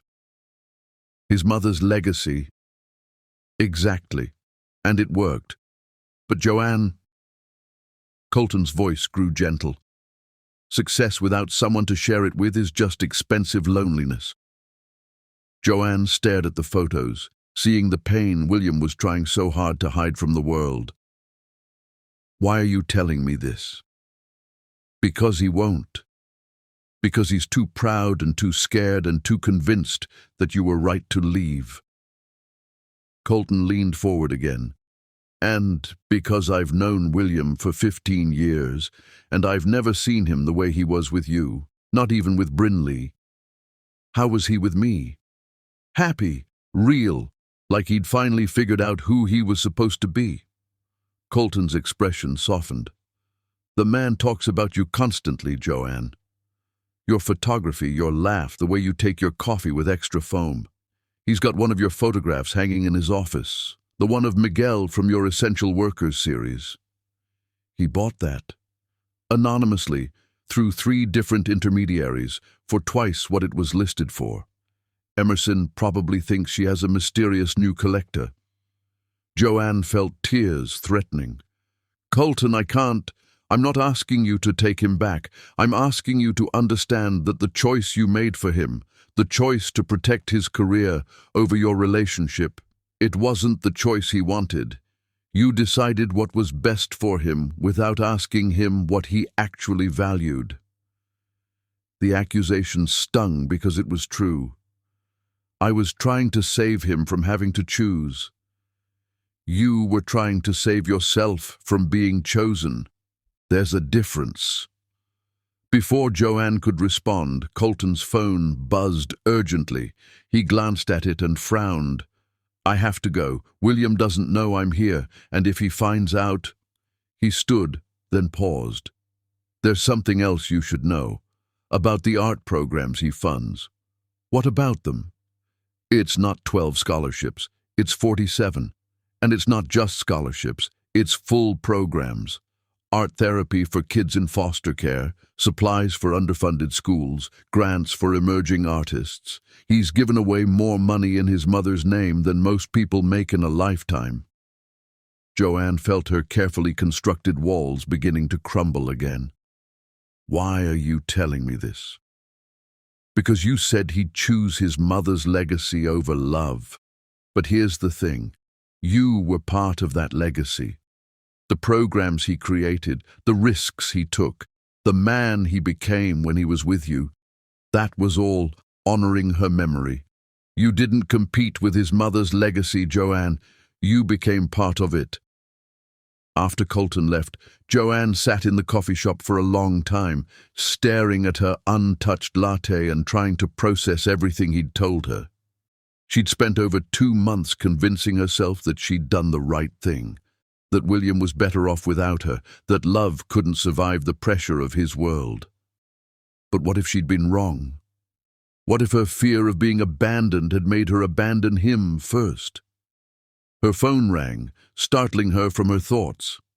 Hudson's name appeared on the screen. "Hey, big brother," she answered, grateful for the distraction. "Don't hey big brother me. I just talked to Kinsley and she's worried about you. Says you've been living like a hermit and looking like death warmed over. I'm fine." "Joe." Hudson's voice was gentle but firm. "What's going on?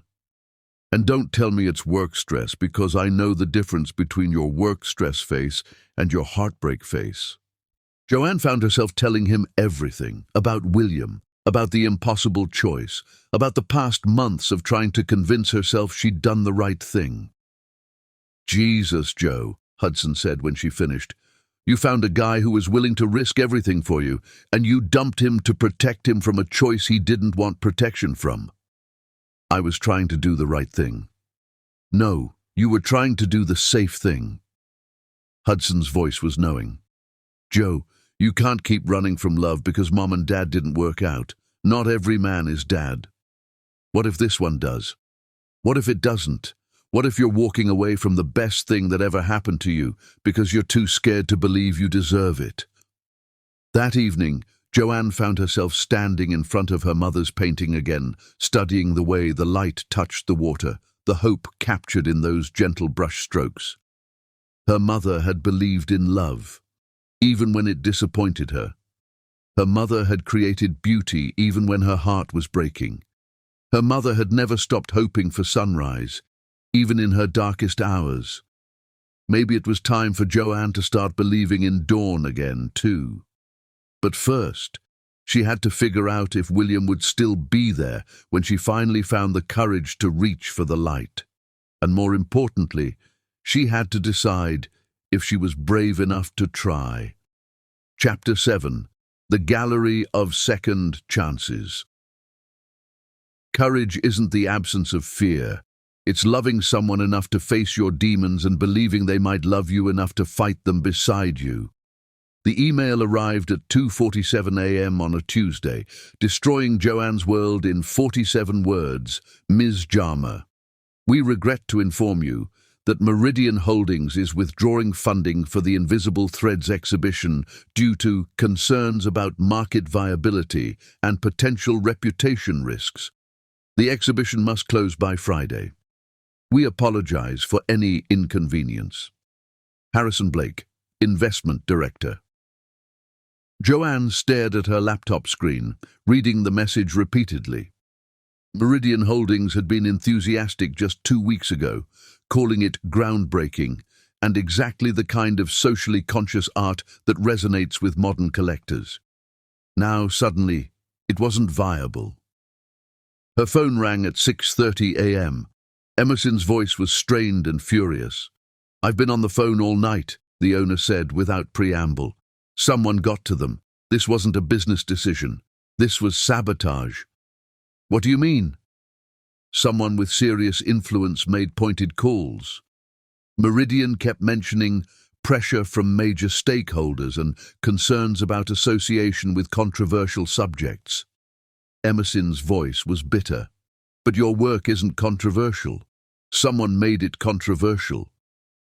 Joanne's blood ran cold. "You think someone sabotaged this deliberately?" "I think someone very powerful wanted to hurt you and found the most devastating way to do it." Emerson paused. "The question is, who did you cross badly enough to warrant this kind of retaliation?" But Joanne already knew. There was only one person with the resources and the motivation to destroy something this important to her. Only one person who would see crushing Joanne's dreams as the most exquisite revenge for William's rejection: Brinley Madison. By noon, the art world was buzzing with news of the sudden cancellation. Joanne's phone rang constantly. Other owners expressing sympathy but carefully distancing themselves, collectors withdrawing interest in her work, journalists asking for statements about the controversy that had apparently materialized overnight. What controversy? Joanne wanted to scream. The controversy of photographing people society preferred to ignore? The controversy of treating homeless veterans and undocumented workers like human beings worthy of artistic representation? But she knew it wasn't really about the art. It was about William. Kinsley found her at the space that afternoon, sitting on the floor surrounded by photographs she was packing into boxes with mechanical precision. "This is bullshit," Kinsley announced, settling down beside her friend. "Complete and utter bullshit." "It's business," Joanne said flatly, wrapping a portrait of an elderly man named Thomas who cleaned office buildings at night to support his grandchildren. "Sometimes these things just don't work out." "Don't give me that corporate speak. We both know this is personal." Joanne looked up from the photograph, seeing her own exhaustion reflected in Kinsley's concerned face. "Knowing doesn't change anything. The show is dead, my reputation is probably shot, and I can't prove any of it was deliberate. So what are you going to do?" "I'm going to pack up these photos, go home, and figure out how to start over. Again." "That's it? You're just giving up?" "I'm being realistic. I went up against someone with unlimited resources and lost. It happens." Kinsley was quiet for a moment, studying Joanne's face with the intensity of someone who'd known her for over a decade. "You know what I think? That I should fight back? That I should expose whoever did this? That I should—" "I think you're relieved." The accusation hung in the air like a challenge. Joanne's hands stilled on the photograph. "That's ridiculous." "Is it? Because this gives you the excuse you've been looking for to retreat back into your safe little world where you don't have to risk anything or anyone important to you." "My career is hardly a safe retreat. Your career isn't what you're running from, and we both know it." Kinsley's voice was gentle but uncompromising. "You're running from him. You're running from the possibility that maybe, just maybe, you were wrong about everything." Before Joanne could respond, the door opened. She looked up expecting to see another journalist or a collector coming to gawk at the aftermath, but instead saw the last person she'd expected. Adeline Petto, William's grandmother, stood in the doorway like a force of nature in a Chanel suit.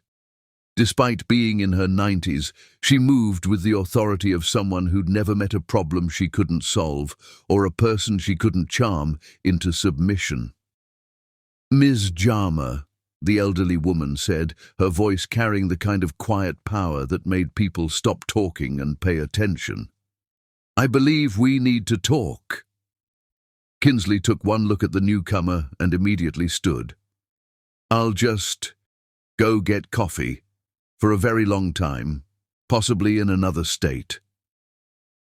After Kinsley left, Adeline approached with the measured steps of someone who'd learned to command attention without demanding it. She was smaller than Joanne had expected, but her presence filled the entire space. "I know who you are," Joanne said quietly. "And I know who you are. More importantly, I know what you mean to my grandson." Adeline's gaze swept over the packed photographs with the sharp assessment of someone who understood art, power, and the intersection of both. "I also know what happened here. Then you know there's nothing I can do about it." "On the contrary, there's everything you can do about it." Adeline picked up one of the packed photographs, a portrait of a young mother working 3 jobs to support her children. "This is extraordinary work, Ms. Jama. It deserves to be seen." "Deserving and happening are 2 different things." "Indeed they are, which is why I'm here to make sure they become the same thing."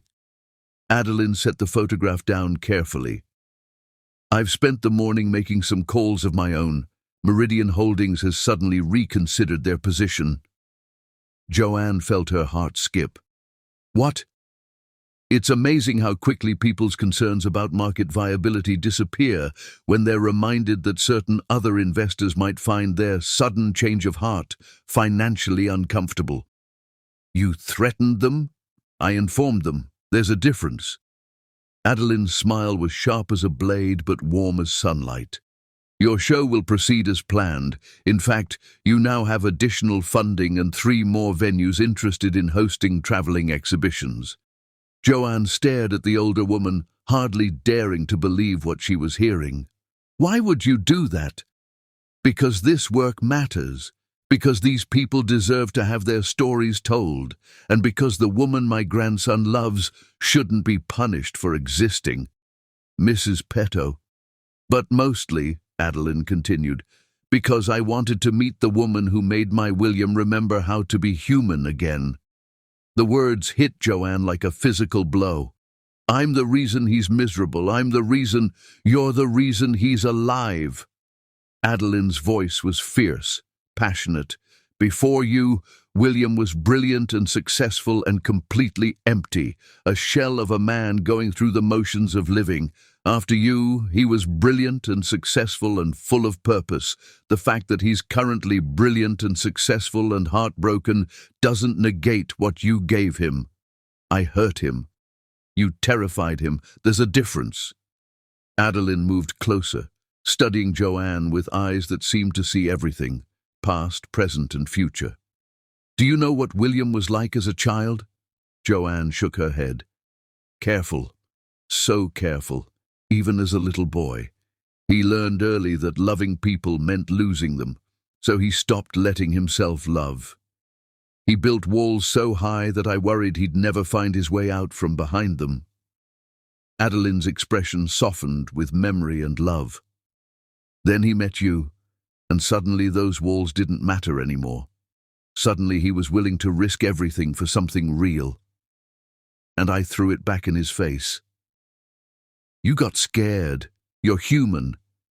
The question is, what are you going to do now?" Joanne looked around the space, at the photographs waiting to be unpacked, at the second chance she was being handed by this remarkable woman who had no reason to help her except love for her grandson. "I don't know if he'll forgive me." "There's nothing to forgive. There's only love to reclaim if you're brave enough. What if I'm not? What if I'm too damaged, too scared, too human?" Adeline's laugh was warm, full of understanding. My dear girl, we're all damaged. We're all scared. The trick is finding someone whose damage fits with yours, whose fears make sense alongside your own. And if William has moved on, then you'll know you tried. But Joanne, Adeline reached out and took her hand. He hasn't moved on. He's waiting. He's been waiting for over 2 months for you to realize what I figured out the moment I heard about you. What's that? That you're not the woman who's going to break his heart. You're the woman who's going to teach him it was worth risking in the first place. That evening, as Joanne carefully unpacked her photographs and began preparing for a show that was back from the dead, she found herself thinking about second chances and the courage it took to believe in them. Her phone buzzed with a text from Emerson. Opening night is back on for Friday.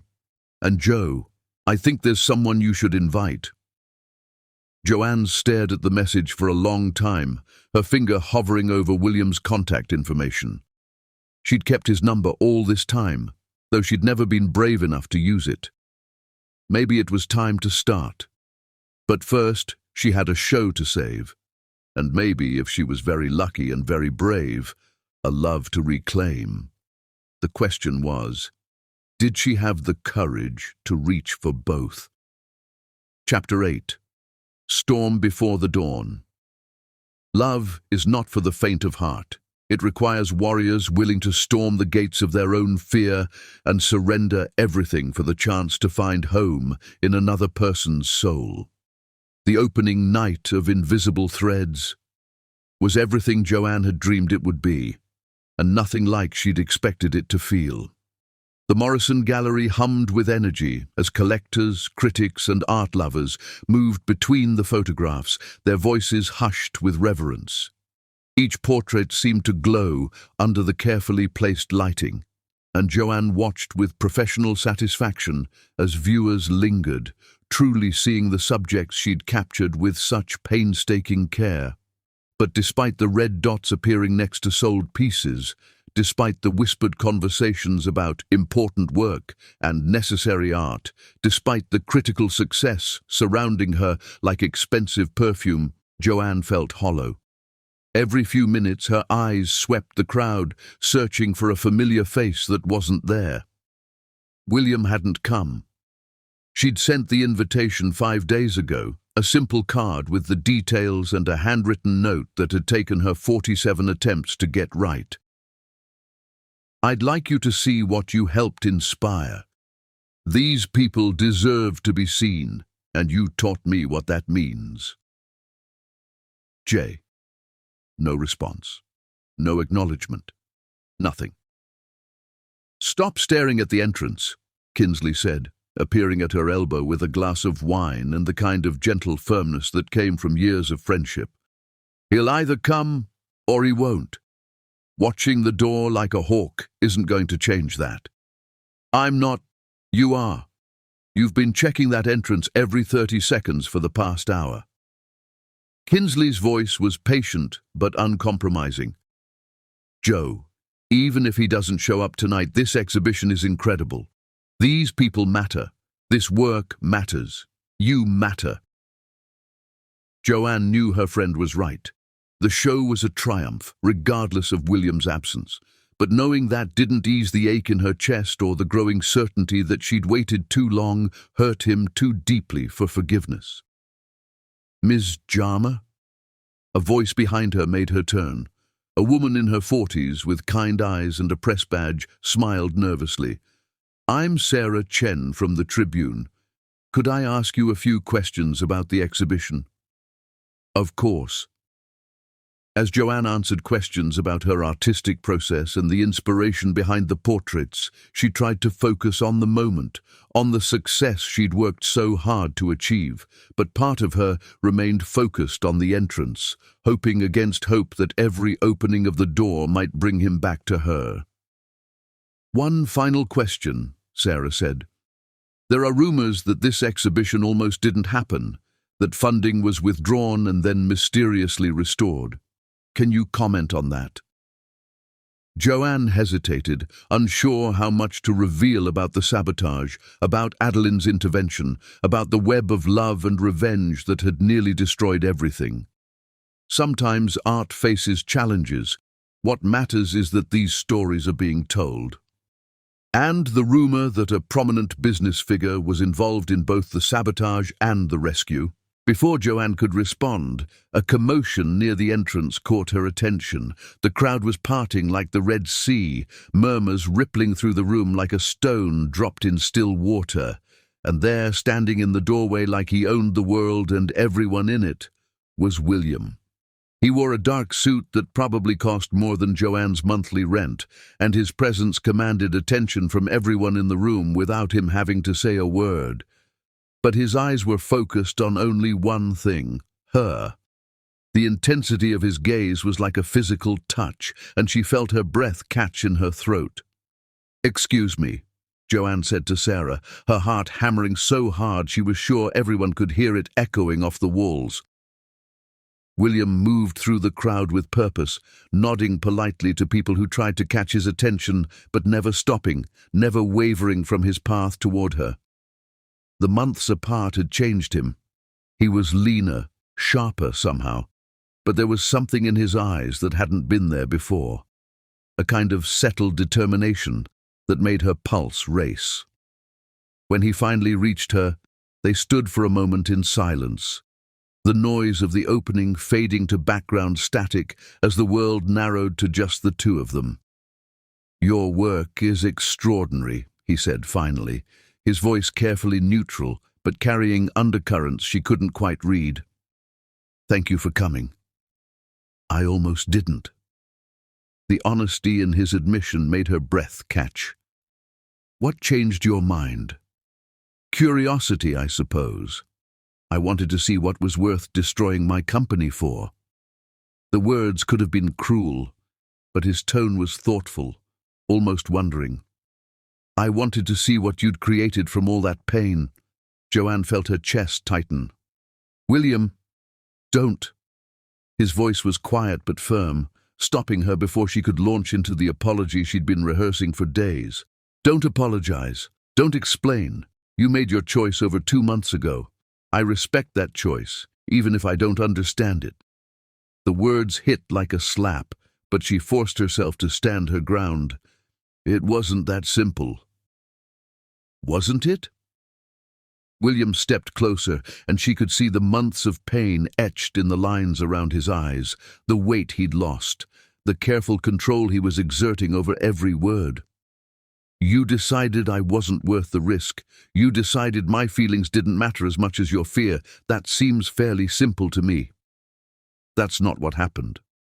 "Then tell me what did happen.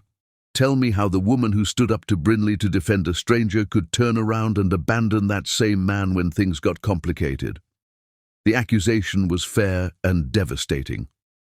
Around them, the opening continued, but Joanne felt like they were alone in a bubble of hurt and longing and words that should have been said months ago.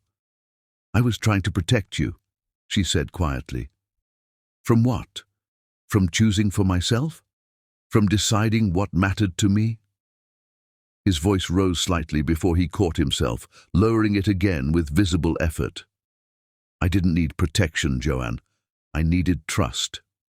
From choosing wrong. From losing everything because of me." William laughed, but there was no humor in it, only bitter recognition. "And what exactly do you think I lost? My company? I still have it. My money? I have more than ever. My reputation? Intact. The only thing I lost was you, and that was your choice, not mine." Before Joanne could respond, another voice cut through their conversation. "How touching. True love conquers all, does it?" They both turned to see Brinley Madison standing nearby, elegant in designer everything and radiating malicious satisfaction. "Brinley," William said, his voice instantly cold, "I wasn't aware you were interested in art." "Oh, I'm interested in many things, William, especially things that don't belong to me." Her smile was razor-sharp, calculated to wound. Though I have to say I'm surprised to see you here. I thought you'd learned your lesson about associating with certain types of people. Certain types. Joanne stepped forward, fury overriding her heartbreak. You mean artists, working people, anyone who doesn't move in your rarefied social circle? I mean people who don't understand the responsibilities that come with real wealth and power, Brinley replied smoothly. People who think love is more important than legacy. Who have actual souls, Joanne interrupted, who care about something other than money and status. Brinley's composure slipped slightly. Careful, dear. Your jealousy is showing. My jealousy? Joanne laughed. Of what? Your complete inability to hold on to a man who sees through your facade. Ladies, William said, his voice carrying a warning that neither woman heeded. But Brinley wasn't finished. At least I never ran away the moment things got difficult. At least I fought for what I wanted, instead of playing the martyr. The accusation hit its mark like an arrow finding its target. Joanne felt the truth of it like a knife between her ribs, sharp and clean and undeniable. You're right, she said quietly, and both William and Brinley looked surprised at the admission. I did run away. I did choose fear over fighting. But you know what the difference is between us? Enlighten me. I ran away to protect the man I love. You manipulated and sabotaged to possess someone who doesn't love you back. Joanne stepped closer to Brinley, her voice dropping to a whisper that somehow carried more power than shouting. And deep down, in whatever's left of your heart, you know that no amount of money or power will ever make you the woman he chooses when he's free to choose anyone. Brinley's face flushed with rage, her careful composure finally cracking completely. You think you've won something? You think this little art show makes you worthy of him? You're nobody, Joanne Jarmer, a photographer from nowhere with delusions of grandeur. You're right again, Joanne said, surprising everyone, including herself. I am nobody special. I don't have billions of dollars or social connections or a trust fund. All I have is a camera, a stubborn heart, and the love of a man who sees me for exactly who I am. She turned to William, her heart hammering, but her voice steady as bedrock. I was wrong, William. I was wrong to choose for you, wrong to run away, wrong to let fear make my decisions. I love you. Not your money, not your success, not your empire.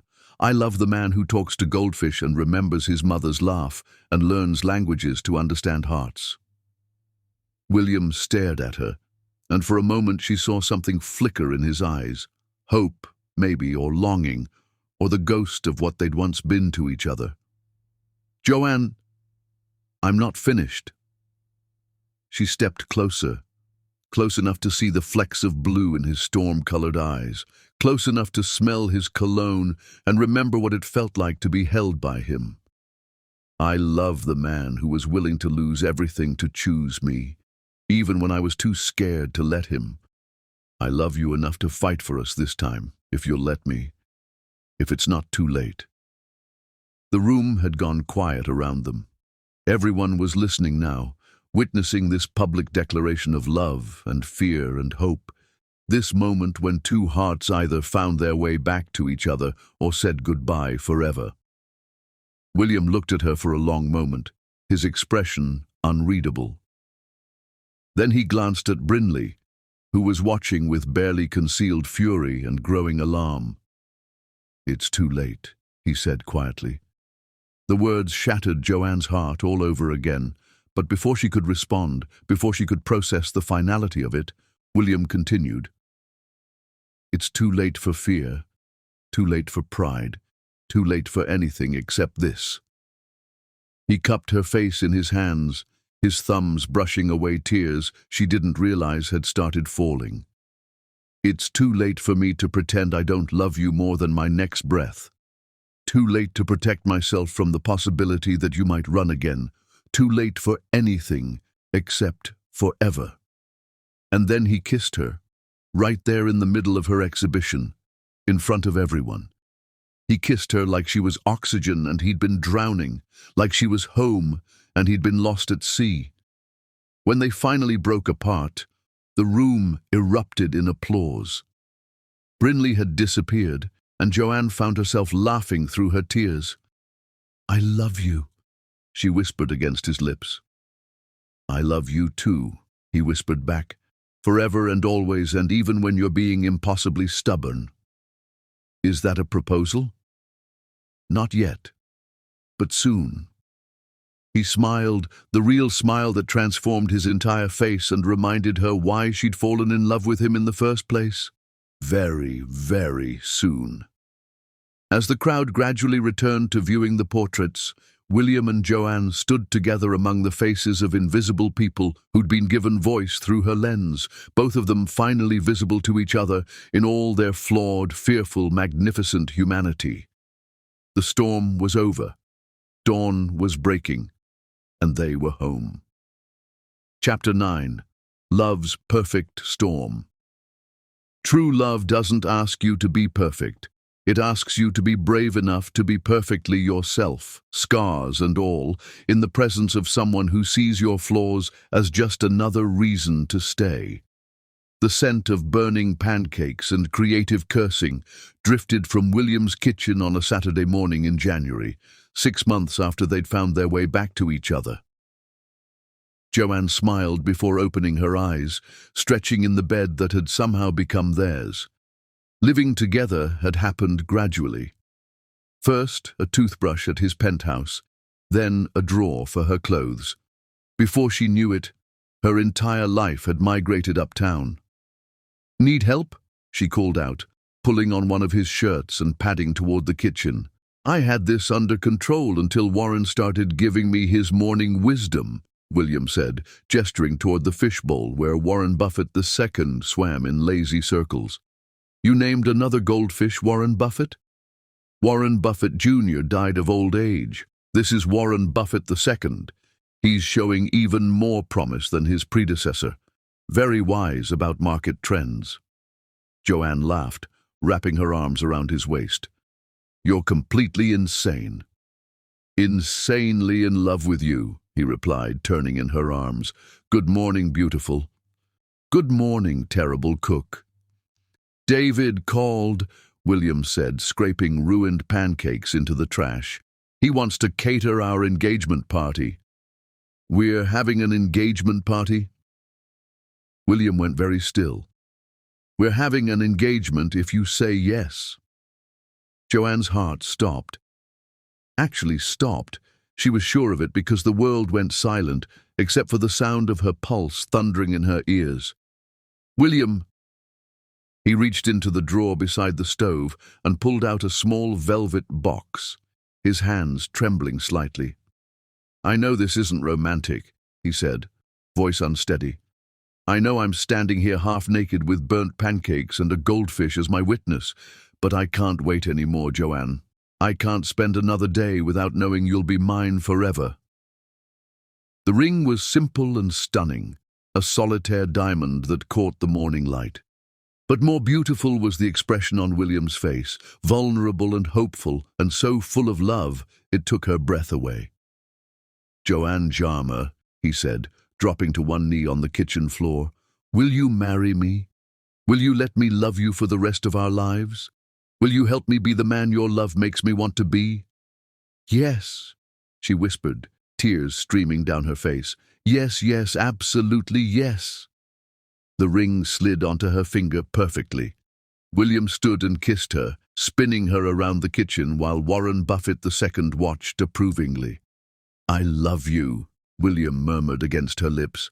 "I love you too. But we're definitely ordering takeout for breakfast. Deal." But their peaceful morning was interrupted by William's phone buzzing insistently on the counter. Grayson's name appeared on the screen, and William frowned. "It's Saturday," he said, as if his assistant might have forgotten. "Answer it," Joanne said, recognizing the look of someone whose work never truly stopped. "It might be important." William sighed and picked up the phone. "This better be life or death, Grayson."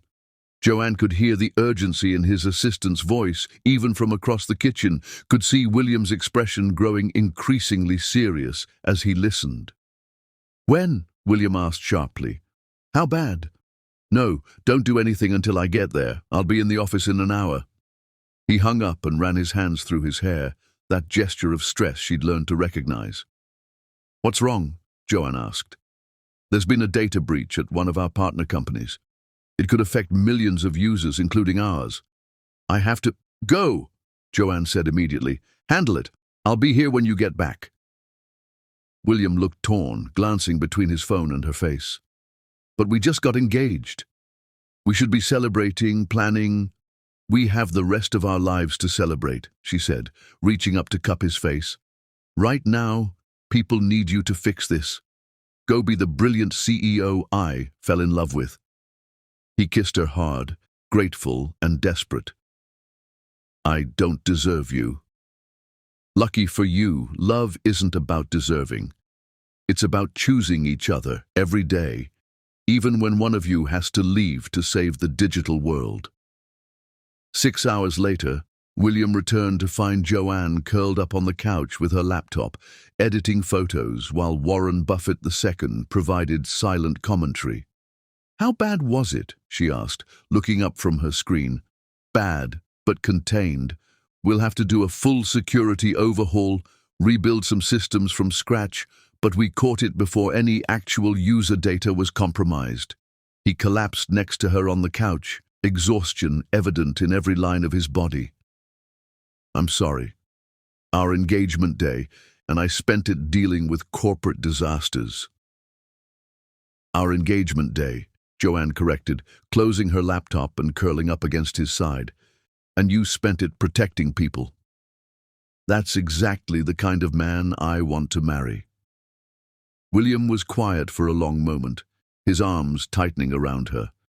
Sometimes I worry that this life, the demands, the crises, the way work can consume everything, isn't fair to you.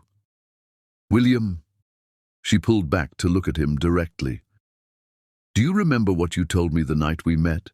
About speaking someone's language being the first step to understanding their heart. He nodded. I understand your language now. I understand that protecting your company isn't about money or power. It's about honoring your mother, taking care of the people who depend on you, building something that matters. I'm not marrying William Petto the billionaire.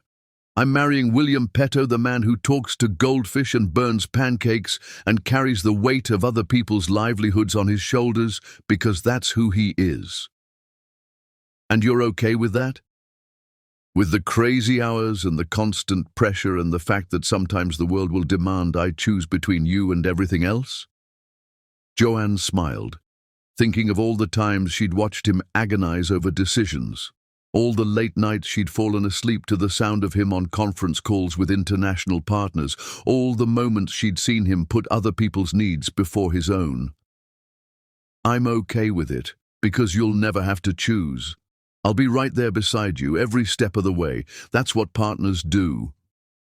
The engagement party David catered was elegant and intimate, held in the garden of Adeline's estate 2 weeks later. The guest list was small but meaningful: family, close friends, and the people who'd helped them find their way back to each other. Joanne wore a flowing blue dress that made her feel like she was floating, and William couldn't seem to stop touching her. Her hand, her back, her cheek, like he needed the constant contact to believe this was real. You clean up nice, little sister, Hudson said, appearing at her elbow with champagne. He'd driven down from Milwaukee with his wife and their 2 young daughters, and Joanne was grateful to have her anchor there. Thanks. I'm still getting used to all this. She gestured at the elaborate garden, the string quartet, the staff circulating with hors d'oeuvres that probably cost more per bite than she used to spend on groceries. The fancy stuff or the happiness? Both, but mostly the happiness. I keep waiting for something to go wrong. Hudson studied her face with the practiced eye of someone who'd been watching out for her since childhood. You look different, settled, like you finally figured out where you belong. I belong with him, Joanne said simply. Everything else is just details. Even the 8-figure bank account and the penthouse lifestyle. Especially those. I didn't fall in love with his money, Hudson. I fell in love with the man who reads poetry when he can't sleep and cries during animated movies. He cries during animated movies? Like a baby. We watched Coco last week and he sobbed through the entire ending. Something about family and memory and honoring the people we've lost. Hudson laughed. Maybe he's not so intimidating after all.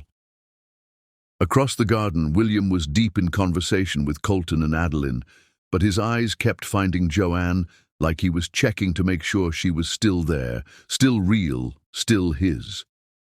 When their gazes met, he smiled.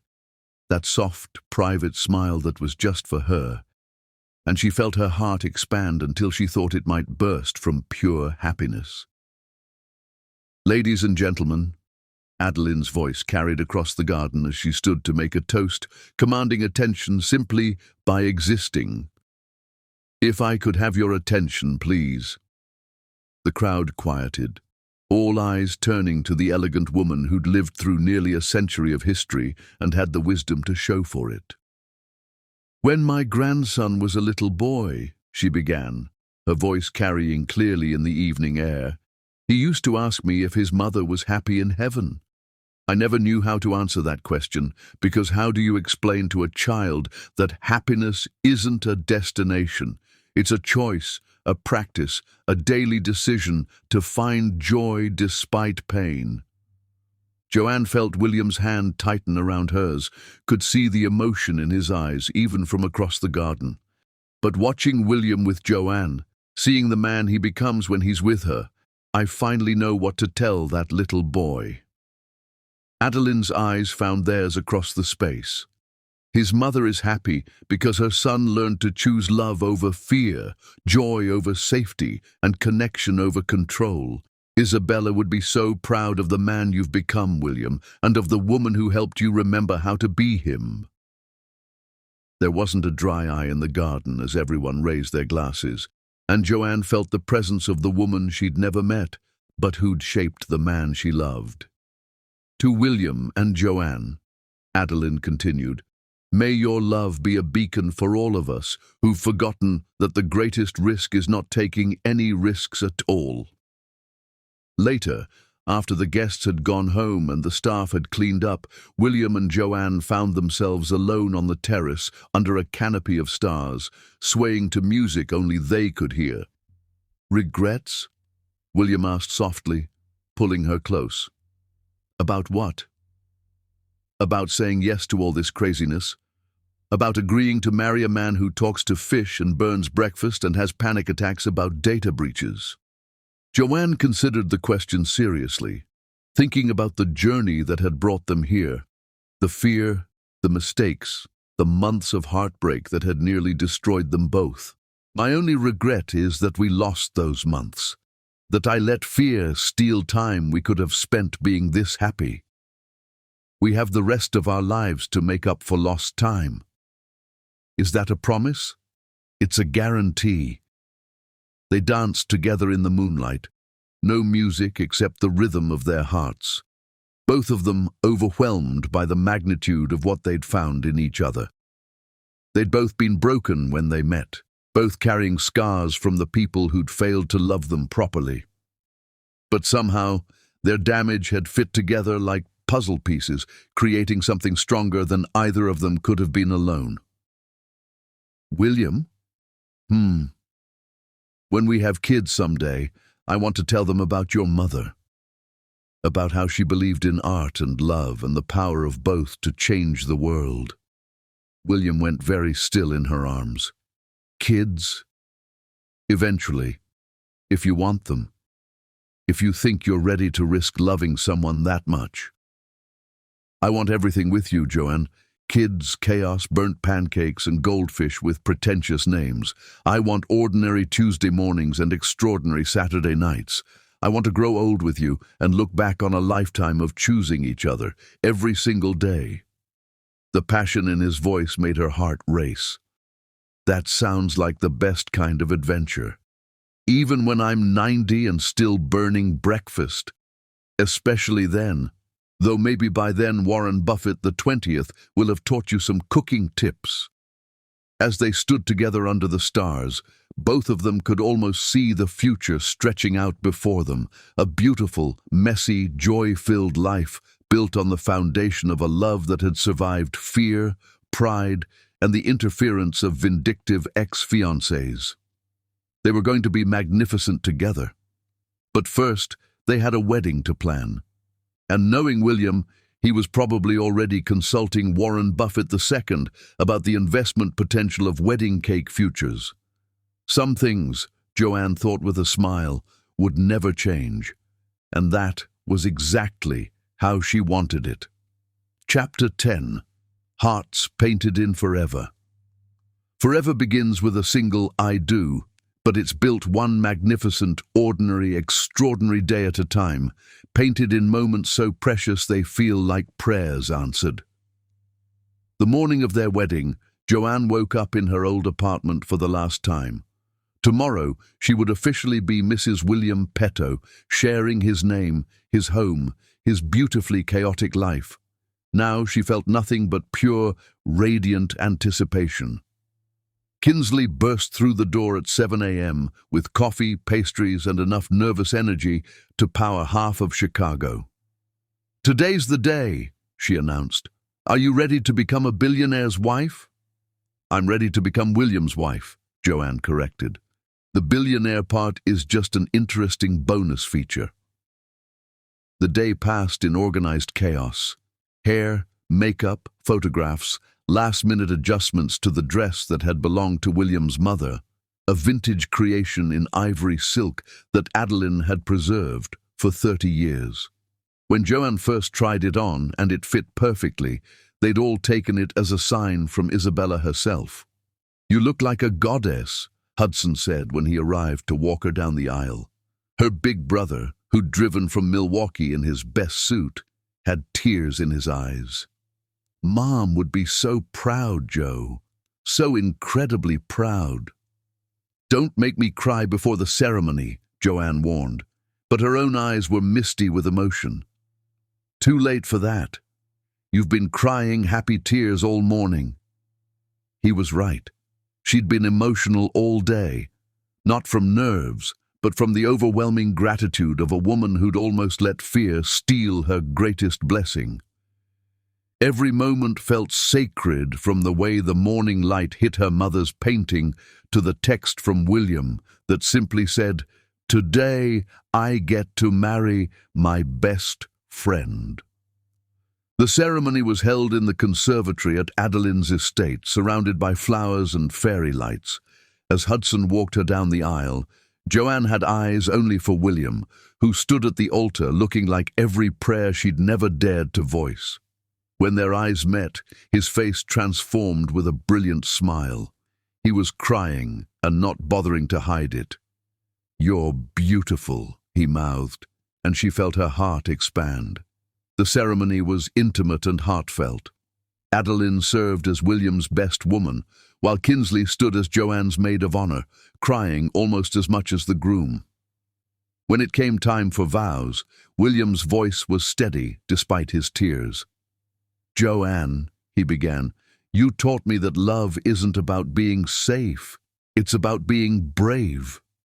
You showed me that my mother's legacy isn't just in the money I donate or the buildings I build, but in my capacity to choose love over fear, connection over control, hope over cynicism. You made me remember that the heart my mother gave me was meant to be shared, not guarded behind walls I built to protect myself from pain. I promise to love you with that heart every day for the rest of our lives. I promise to choose you every morning and choose you every night and choose you in all the moments in between. You are my home, my adventure, my greatest blessing, and I am forever yours." By the time he finished, there wasn't a dry eye in the conservatory. Joanne's vows were simpler, but no less profound. "William, you once told me that speaking someone's language is the first step to understanding their heart. You learned to speak the language of my soul before I even knew what language that was. You taught me that love doesn't have to be complicated or conditional or transactional. It can be as simple as burnt pancakes and goldfish conversations and choosing each other every single day. I promise to be your partner in all things, your joy, your dreams, your terrible cooking experiments. I promise to love the boy who named his fish Warren Buffett and the man who honors his mother's memory by living with an open heart. You are my greatest love, my deepest joy, my forever home, and I choose you, today and always. When the minister pronounced them husband and wife, William's kiss tasted like tears and laughter and every dream Joanne had never dared to dream. The reception was magical. David had outdone himself with food that was both elegant and comforting, while the string quartet played everything from classical pieces to contemporary love songs.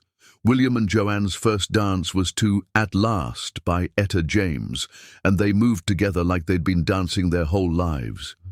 Mrs. Petto, William whispered in her ear as they swayed together. I like the sound of that. Good, because you're stuck with it forever. Promise? Guarantee. 1 year later, Joanne stood in the bathroom of their penthouse at 6 a.m., staring at 2 pink lines on a pregnancy test with shaking hands.